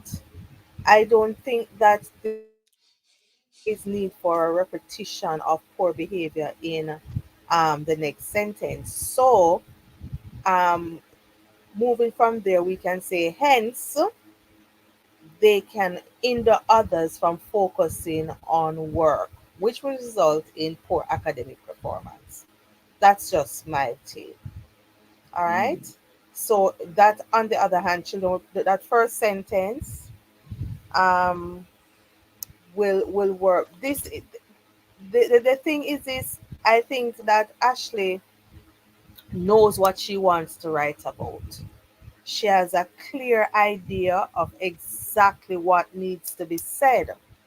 It's just that sometimes, even for me, sometimes my thought will run away with from my fingers. So what I have in my mind, I am further in my mind than I am actually writing. And I think that is what is happening. That's why there seems to be some gap, because she knows what she needs to say. She has a clear understanding of what needs to be written. But then her mind and her fingers are not in sync. It will take her time for that to happen. She just has to practice. So the idea here, children with poor behavior can deprive others from learning. That's excellent. All right. Restructure the other sentence to say, hence, they will distract others from focusing. That's it. Very simple sentence. And then you come, I love this transition. Whilst this may be true, in the workplace, there will be some workers who do not share a positive work ethic. And these, you are saying that these persons are the same distractors. However, Right. they have to cooperate with each other in order to complete their tasks. You don't have to say tasks and assignments, because it's basically the same thing. So choose one. So say their task, right? So that whilst idea that you have there, it's very beautifully done Yeah, it's interesting. here, right? So whilst it is true that there are distractors, once they come into the workplace, they have to cooperate with others. And this now brings up the idea that you had mentioned before. Because if they don't curb their behavior, then they are going to be unemployed, because they are going to lose their job. So I think this is a good way to balance the essay to this final point, but just restructure it in a little way. Ashley, try to make your, I would advise that you make your ideas compact rather than bringing long explanations. I think it will help you because your brain is moving faster than your hand. Mm. Yeah. So I think we are definitely seeing an essay with lots of really good points, really interesting points. I see that in the chat. I hear it from Miss Lindsay. I hear it from the panel, and you're hearing it from me. In terms of points, in terms of points, um, I think the essay is not lacking at all. You have good points. In terms of development, your points could be developed a little bit more. The evidence could be bolstered a little bit more. Yeah. And we're rushing through, but the conclusion, in closing, expulsion is not the answer to deal with any issue experienced as children grow, since it leads to further damage. Expulsion will lead to, and you listed problems it will exacerbate. So the conclusion, yeah, it's a bit short, but it does what it needs to do. All right, guys, we've been doing it. We've been And doing it. just before we end, And what do you mean end? oh Are you no, We leaving? have oh, answer We have and we and can't. Krishna. oh, And I think I'm sorry, I'm sorry, Krishna is jumping out, so we might I'm do sorry, I'm Krishna's sorry. essay a little later, but we have to do Anselm's no because he has been patient. So the way you talked alluded to the fact that we were ending. So No, I I mean thought, ending with that essay.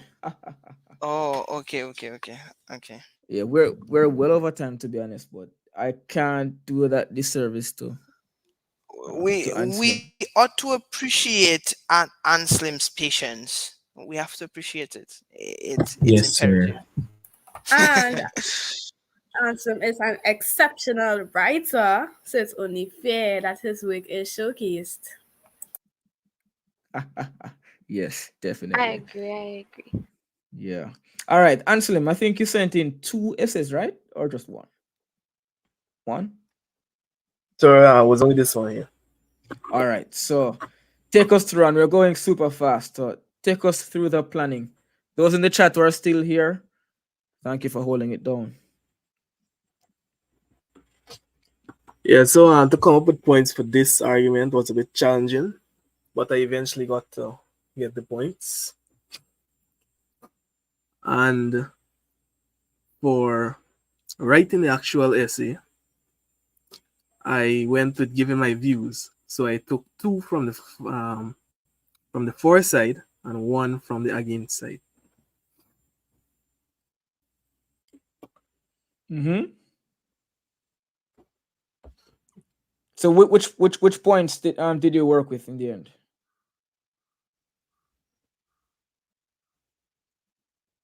Anselm? I think it would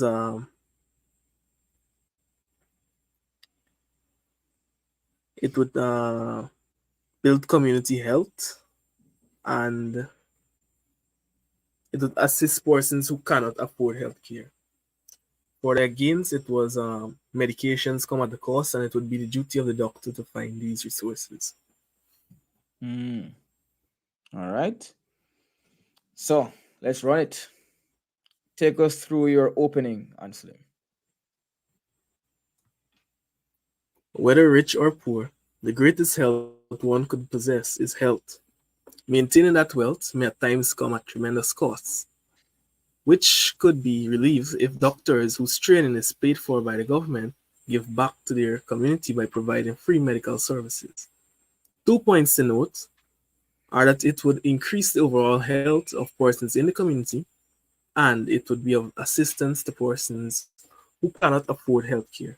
However, providing healthcare for free comes at a cost to the provider. All right. Well, what do we think? Let's make the comments quick so we can get through this in 10 minutes. What do we think so far of Honestly, the I find it's introduction? great. I find it's great. I like the introduction. I like the first point. I like how he uses the play of words, wealth and health, and yeah, I like how he has the however. It's a pretty good introduction, nice and concise. Yeah, the hook is really hooking. I like the hook. It ties into the actual topic, well, whatever he's going towards to. And I like the rhyming. I don't know, I know that's probably not a thing, but it's, when he said the greatest wealth one could possess is health, it flowed well. It was like catchy, a Hmm. catchy hook. All right. And we have 2 points and a counterpoint. 2 points to note are that. May I see the prompt again, Adam, please? All right. The prompt. Caribbean doctors whose governments pay for their training should volunteer to offer free medical services in their communities. All right, let me see back to the introduction.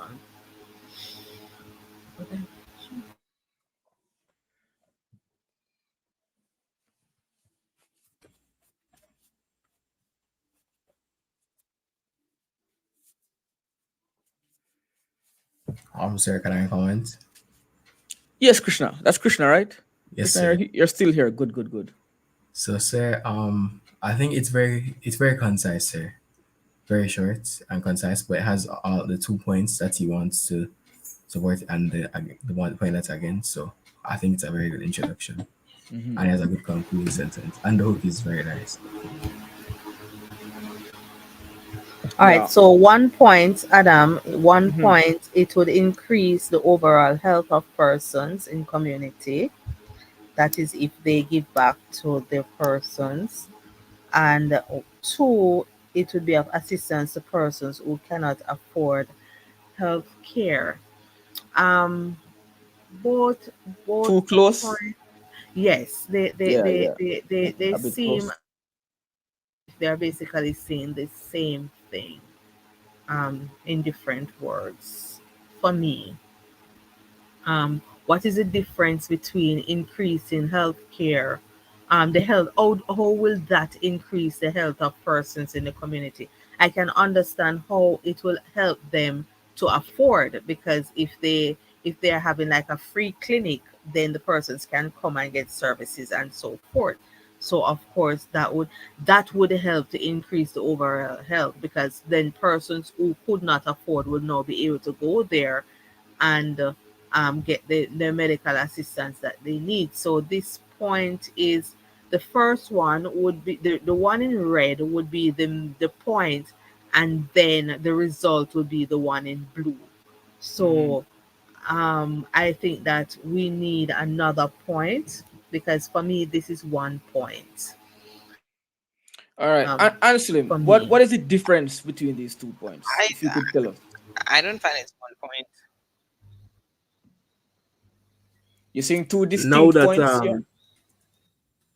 now that Miss Yes. actually said it, I can actually yeah. Now that she said it, I can actually see what she means. That one connects to each other, and it's like it's It's more of a basically one cause and point I effect, have. right? I believe we can Hmm. be separate. Yeah. How would you separate this? Maybe a point you could raise, Aslim, is the fact that um, by providing healthcare to the community, they will be saving costs for the government so that they can sponsor other doctor trainees.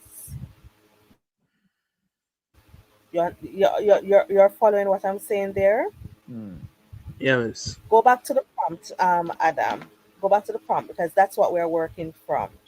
So, Caribbean doctors whose governments pay for their training should volunteer to offer free medical services in their community. Why should they do that? One, it will allow them to um, offset the costs that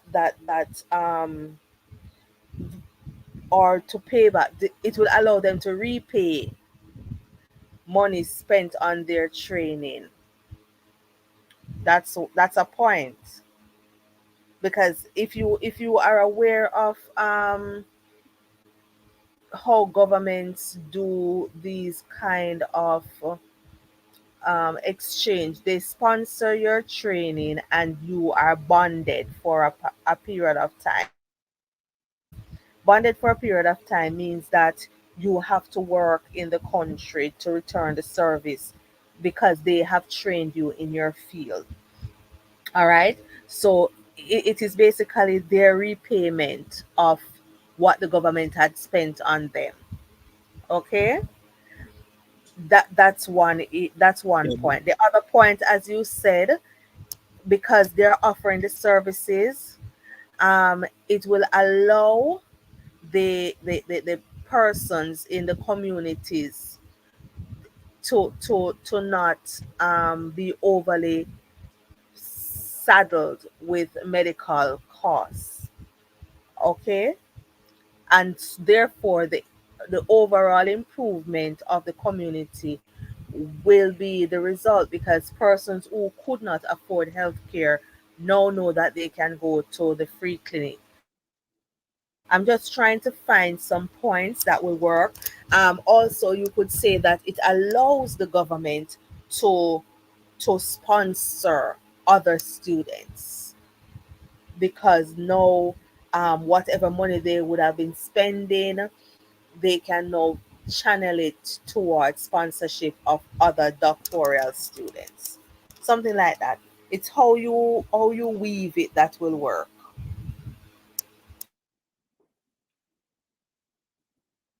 Yeah, miss. I Yeah. understand how All you're right. trying to put it. Makes sense. Mhm. So yeah, since these 2 points are too close, I think a different point would be good, and the blue here could just be a result of the red. Like you can show a cause and effect. Since educate healthcare is going to be more affordable, then generally health is going to increase, right, naturally. All right, let's see how you express your points. Take us through your first body paragraph.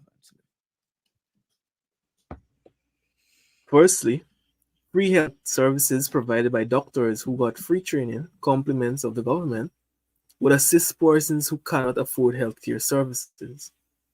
Around 30% of individuals worldwide are suffering simply because they cannot afford healthcare services, was a recent headline news on the BBC. Jack, someone interviewed by a Caribbean Waves correspondent, related that only if doctors would provide free healthcare to those in their community, we would be far healthier, as we simply can't afford healthcare.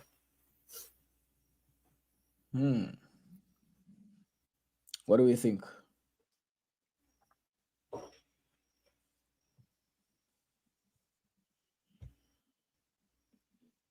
Firstly, free health services provided by doctors who got free training. Got is a little bit. What about received? Right. Um, Compliments of the government. Okay, would assist persons who cannot afford health services. And you have a nice little quote. Around 36% of individuals worldwide are suffering simply because they can't afford healthcare services. Was a recent headline. It's a long headline. um, on the BBC. All right. Jack, okay, getting into an anecdote now. Jack, someone interviewed by a Caribbean Waves correspondent, related that, blah, blah, blah. So we have two pieces of evidence here, right? We have a quotation here, and we see who interviewed him. Nice. And we have another quotation here, which gives us statistics. So in terms of evidence, I think this is fine.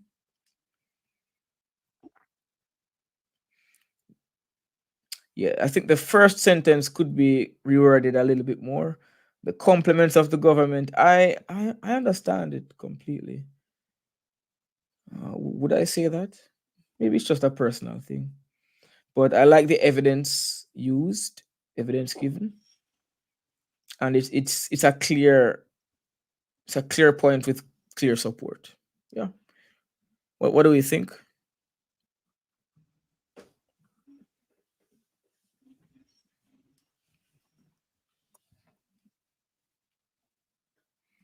Sir, I don't have to leave. I kind of have to leave now, but I'll give my comments before I leave.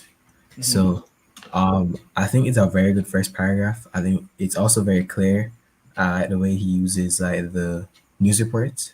Mm-hmm. Um, I think it could use.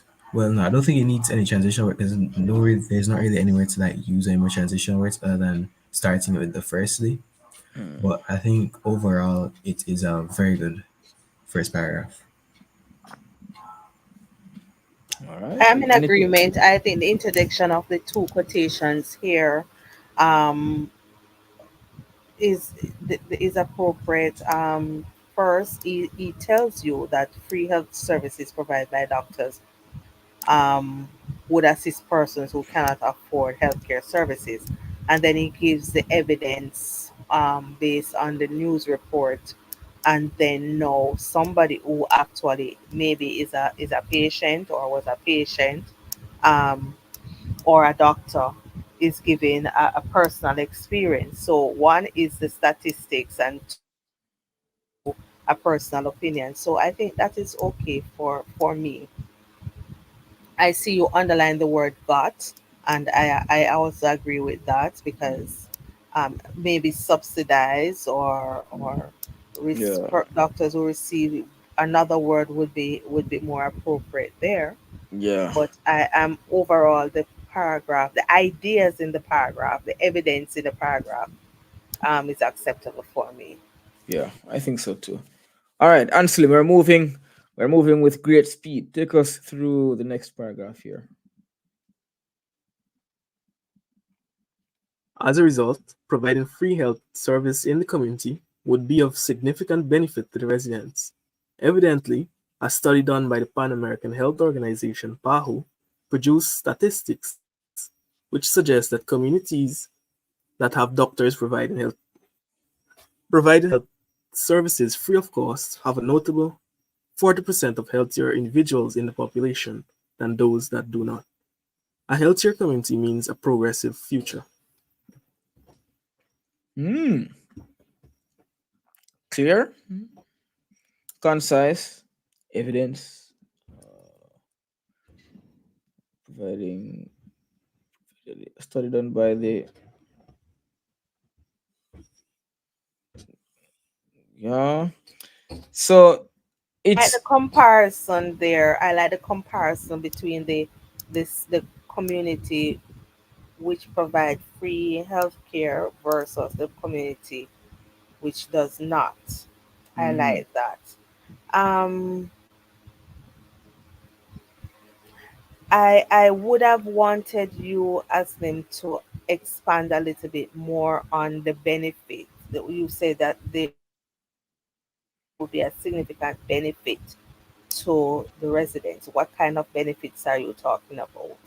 Um, say I would think that, say for instance, you are in um one area, one community, and there is a clinic or a doctor's office that is there for persons who live in that community.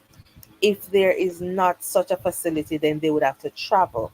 So you're talking about maybe costing in terms of transportation, in terms of access to medication, those kind of things. So I would have been expecting you to expand a little bit more on the benefits to residents. And one of the major benefits to residents now would be that transportation. They don't have to go far, they don't have to come out of their community to get access. Okay. I guess the evidence, Yes, see miss. the I guess the benefit you focused on, Anslim, is the 40%, like, difference in level of healthiness, right? That's the benefit. Yeah, maybe some. Yeah, maybe. Yeah. Maybe, yeah. Because according That's to according to what Miss said earlier, because the 2 points kind of tie in together in a mm, way, because this falls under the other one. If I had put the two together, like blended them, maybe then I mm, would have better um mm, a better way to actually expound on this point here. It would add into mm, that mm. one, coming to the Yeah, cost, yeah, and benefit to the community, to the yeah. residents. Mm. Yeah, so maybe a change that could be made further up. You'd have to make that change from the intro.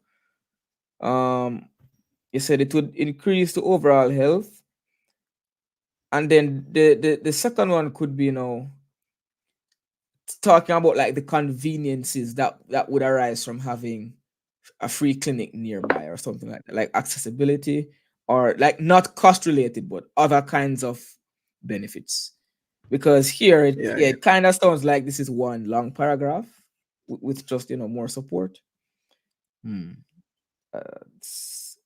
Because I'm guessing it's because persons cannot afford the healthcare that they would be 40% less healthy. I'm guessing that's the relationship, right? Because they can't afford Yeah, some healthcare, they're less healthy, or because this community which has the free healthcare because it's more affordable because it's free, then they're healthier. So yeah, it's kind of more person may be yeah, attracted to go get their health look after. Yeah. yeah. So it's kind of just two layers of the same point, I would say. I don't think they're Yeah, yeah. I don't think they're different enough to.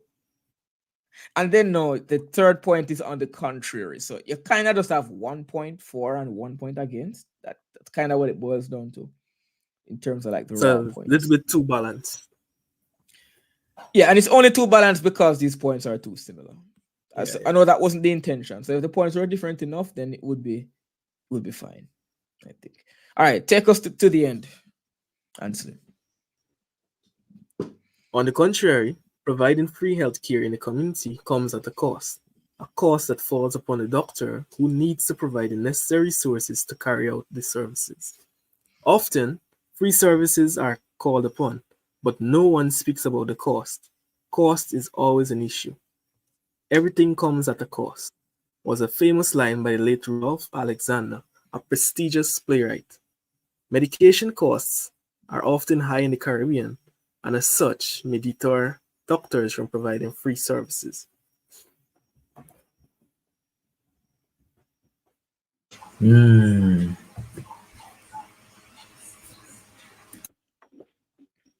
I So think why? we talked about this, Anslim, didn't we? Before Yes, sir. everything, yeah, this link between the medication cost and the healthcare cost. I think the essay makes an assumption that might not be true. It might be true, but it might not be true because you're saying the cost of providing free healthcare. I like the idea of everything as a cost. Like nothing is really free. We're going to pay for it somehow. But the direction you take, I'm not sure if I like the direction very much. You're basically saying, in order for me to provide free healthcare, I will end up paying. It will end up costing more in terms of getting getting the medication. Medication costs are often high in the Caribbean, and as such may deter doctors. How would the medication cost stop a doctor from providing free healthcare? Is what I'm trying to understand. If the cost for the medicine itself is high, regardless of whether or not I provide the healthcare for free, wouldn't it be better to have free healthcare but high medication than expensive healthcare and expensive medication? Maybe I'm not getting something here. Yeah, yeah. Explain, Ansley. What do you mean?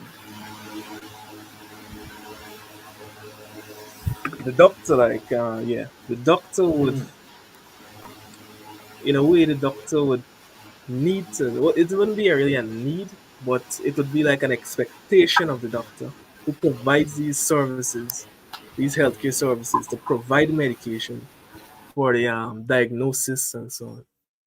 Okay, so you're saying it's gonna cost the doctor. The doctor is gonna have to bear the expenses of getting the medicine for the patients.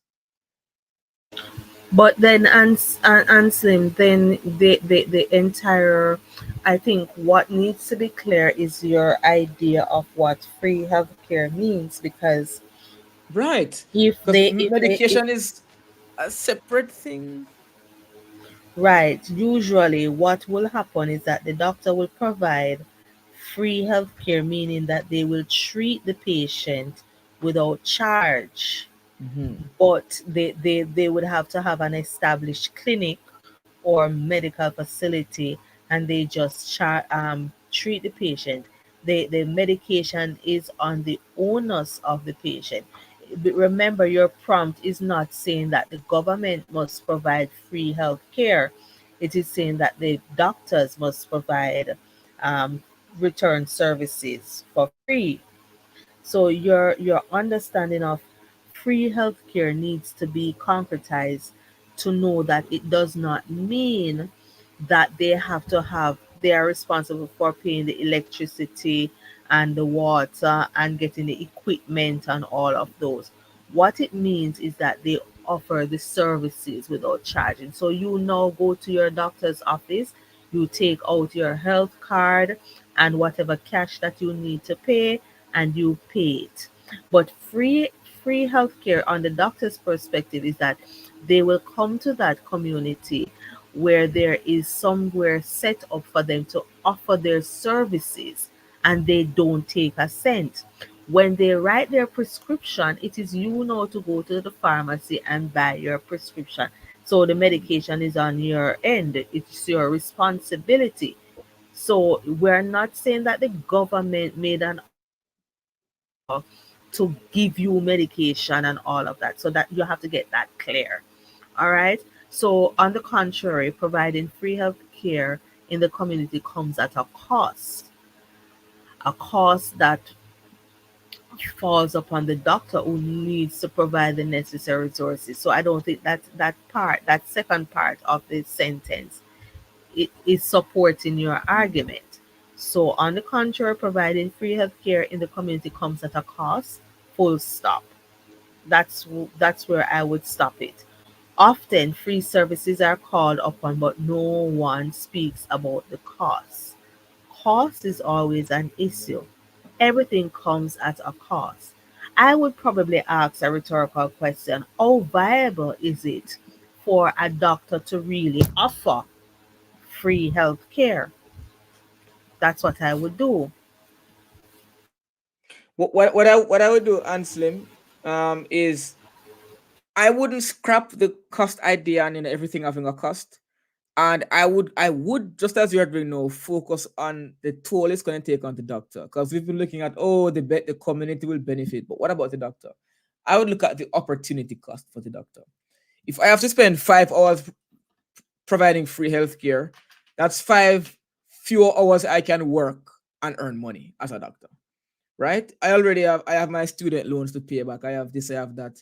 I'm already stressed working too many hours, and now I have to add free healthcare to this. No. So you can look at how unfair it is now for doctors to, they have trained for so long, they have this expertise, and we want them to just give away their services. I would focus on that kind of opportunity cost for the doctor, instead of saying, okay, but the doctor will have to buy medicine, because the medicinal cost is different. The pharmaceutical cost is different from the medical care cost. So you can look at how the doctor would be negatively impacted, but it wouldn't be from buying the medicine. It would more be, for example, from having less time, or having, being forced to work for free when they need to work for money. So those are some costs that would make more sense than saying, you know, the doctors have to buy the medicine. Make sense, Anslim? Yes, sir. Yeah, makes sense because the healthcare is like just providing this consultation about if you have a Mm, pain here, pain there. It's not about providing the medication to ease the pain. It's just about right, figuring out what is needed, and you now have to find the medication. right. So Yeah. the free medicine would be like a different issue. We're not even touching on that. We're dealing with the free healthcare. Yeah.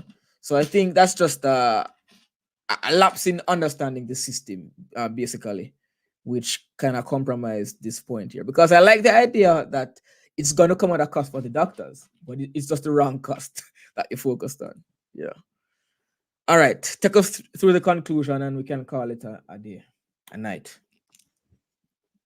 In conclusion, my focus was on creating a clear picture of some things to consider when thinking about free healthcare services for the community.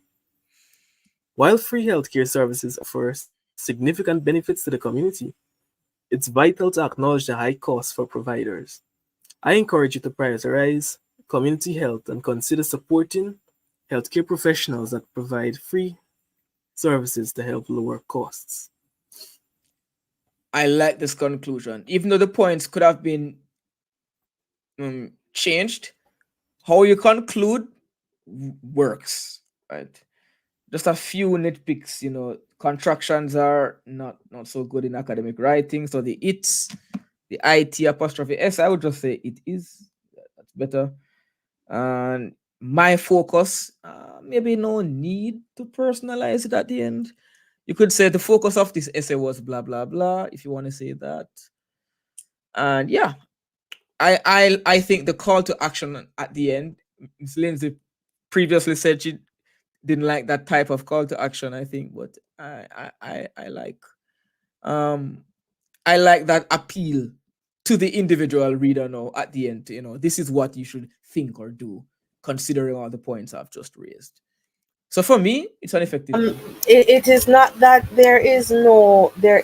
It is not that there is a I don't like it, Adam. It's just that Mm, if we are writing, as I said, third person and so forth, he could have made a suggestion. He could have made a recommendation. mm. It is recommended that community health be prioritized Yeah. and supporting healthcare professionals um, who provide free services, um, restructure that whole idea rather than Let's I change the agree. POV to back to Right. third person. Yes. Okay. Yes. And just bring the points in alignment with the third person perspective. I think that what he's saying at the end is good. It's a good recommendation in a conclusion based on what has been going on to say that prioritize community health care. All right. Hmm. Consider reducing costs to not just the providers but the beneficiaries. That's a good point. Hmm. I don't have anything, as you clearly said, the contraction. I don't need to repeat that. You said it and it's there. Um, if he's going to say, as you said, the focus of this essay or whatever, then he would not necessarily need to say in conclusion. He could just start with the focus of. Right. That's so good. Right. Yeah. Yeah. In general, you expressed the points clearly, but the points themselves probably needed to be changed. So some of the points needed to be changed a little bit. But how you expressed the points, it shows a good level of writing in general. Um, there's one more essay that we should have looked at, but we cannot push it any further. And Krishna has left the chat. Uh, yeah, Krishna said he had to leave at nine his time. So I'll try to squeeze in his essay either in a standalone video or might tack it onto another session. But I think we got through a good amount of work today in terms of looking at essays. We ended up looking at five, four, how many? Multiple. Yeah, it's been too long. We've looked at multiple essays and we've seen the good, the bad, and the ugly. We've seen some things that are brilliant. We've seen some things that we could improve upon. We've seen some Um, techniques that those who are in the chat Aslim, should. Aslim could also bear in mind a comment that I just saw in the chat from Britannia Smith that says that the doctor's health would also be impacted as an argument um, against the free healthcare because the doctor will in fact be overworked because once it's free, then the clinic will be too many persons will be coming because as soon as their head hurts, they're coming Hmm. to see doctor. They don't have to pay. Hmm. So that's a good point that you can take. And as you rightly says, um, the development was good. It's just that the points were not clearly separated. They were too closely aligned with each other. So Yeah. you can bear that in mind. And based on the discussions that we have, then I think that if Aslin should rewrite this essay, he would have a better understanding of what he needs to include in the essay. Yes. Ah, all right. We are down to a handful of viewers now. Um, most of the chat ended up tapering off in the last hour or so. To those 27 who are still here, yes, that's all I'm going to say. Yes, thank you for being here. To my students who have come out, to Miss Lindsay, thank you for the 4.25 hours of um of work. Right? Yeah, I'm sure that the benefit, the impact will be substantial. There are those who would have, joined the stream, and there are others who will watch after the fact, and they will be able to benefit as well. So we're gonna wrap up here. We have to wrap up. We can't go any further. Well, I could go further, but I shouldn't go further. It's already over time. And I just want to remind you guys that the next session is going to be tomorrow at oh boy, tomorrow at what is that number? What's that number? There's a number after 6. What is it? A number after 7. After 7 comes 8. Is it 8? Let me check the flyer. Am I this tired?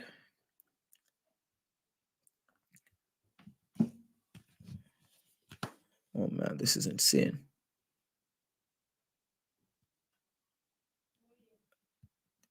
Tomorrow at 8 a.m. That's the number after 7. After 7 comes 8. So tomorrow at 8 a.m., we get into the next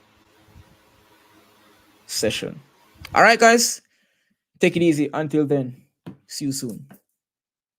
Bye, Bye bye. everybody. Have a great night. Guys, have a great night. See you all Bye. tomorrow Good night. evening. Well, it is tomorrow evening.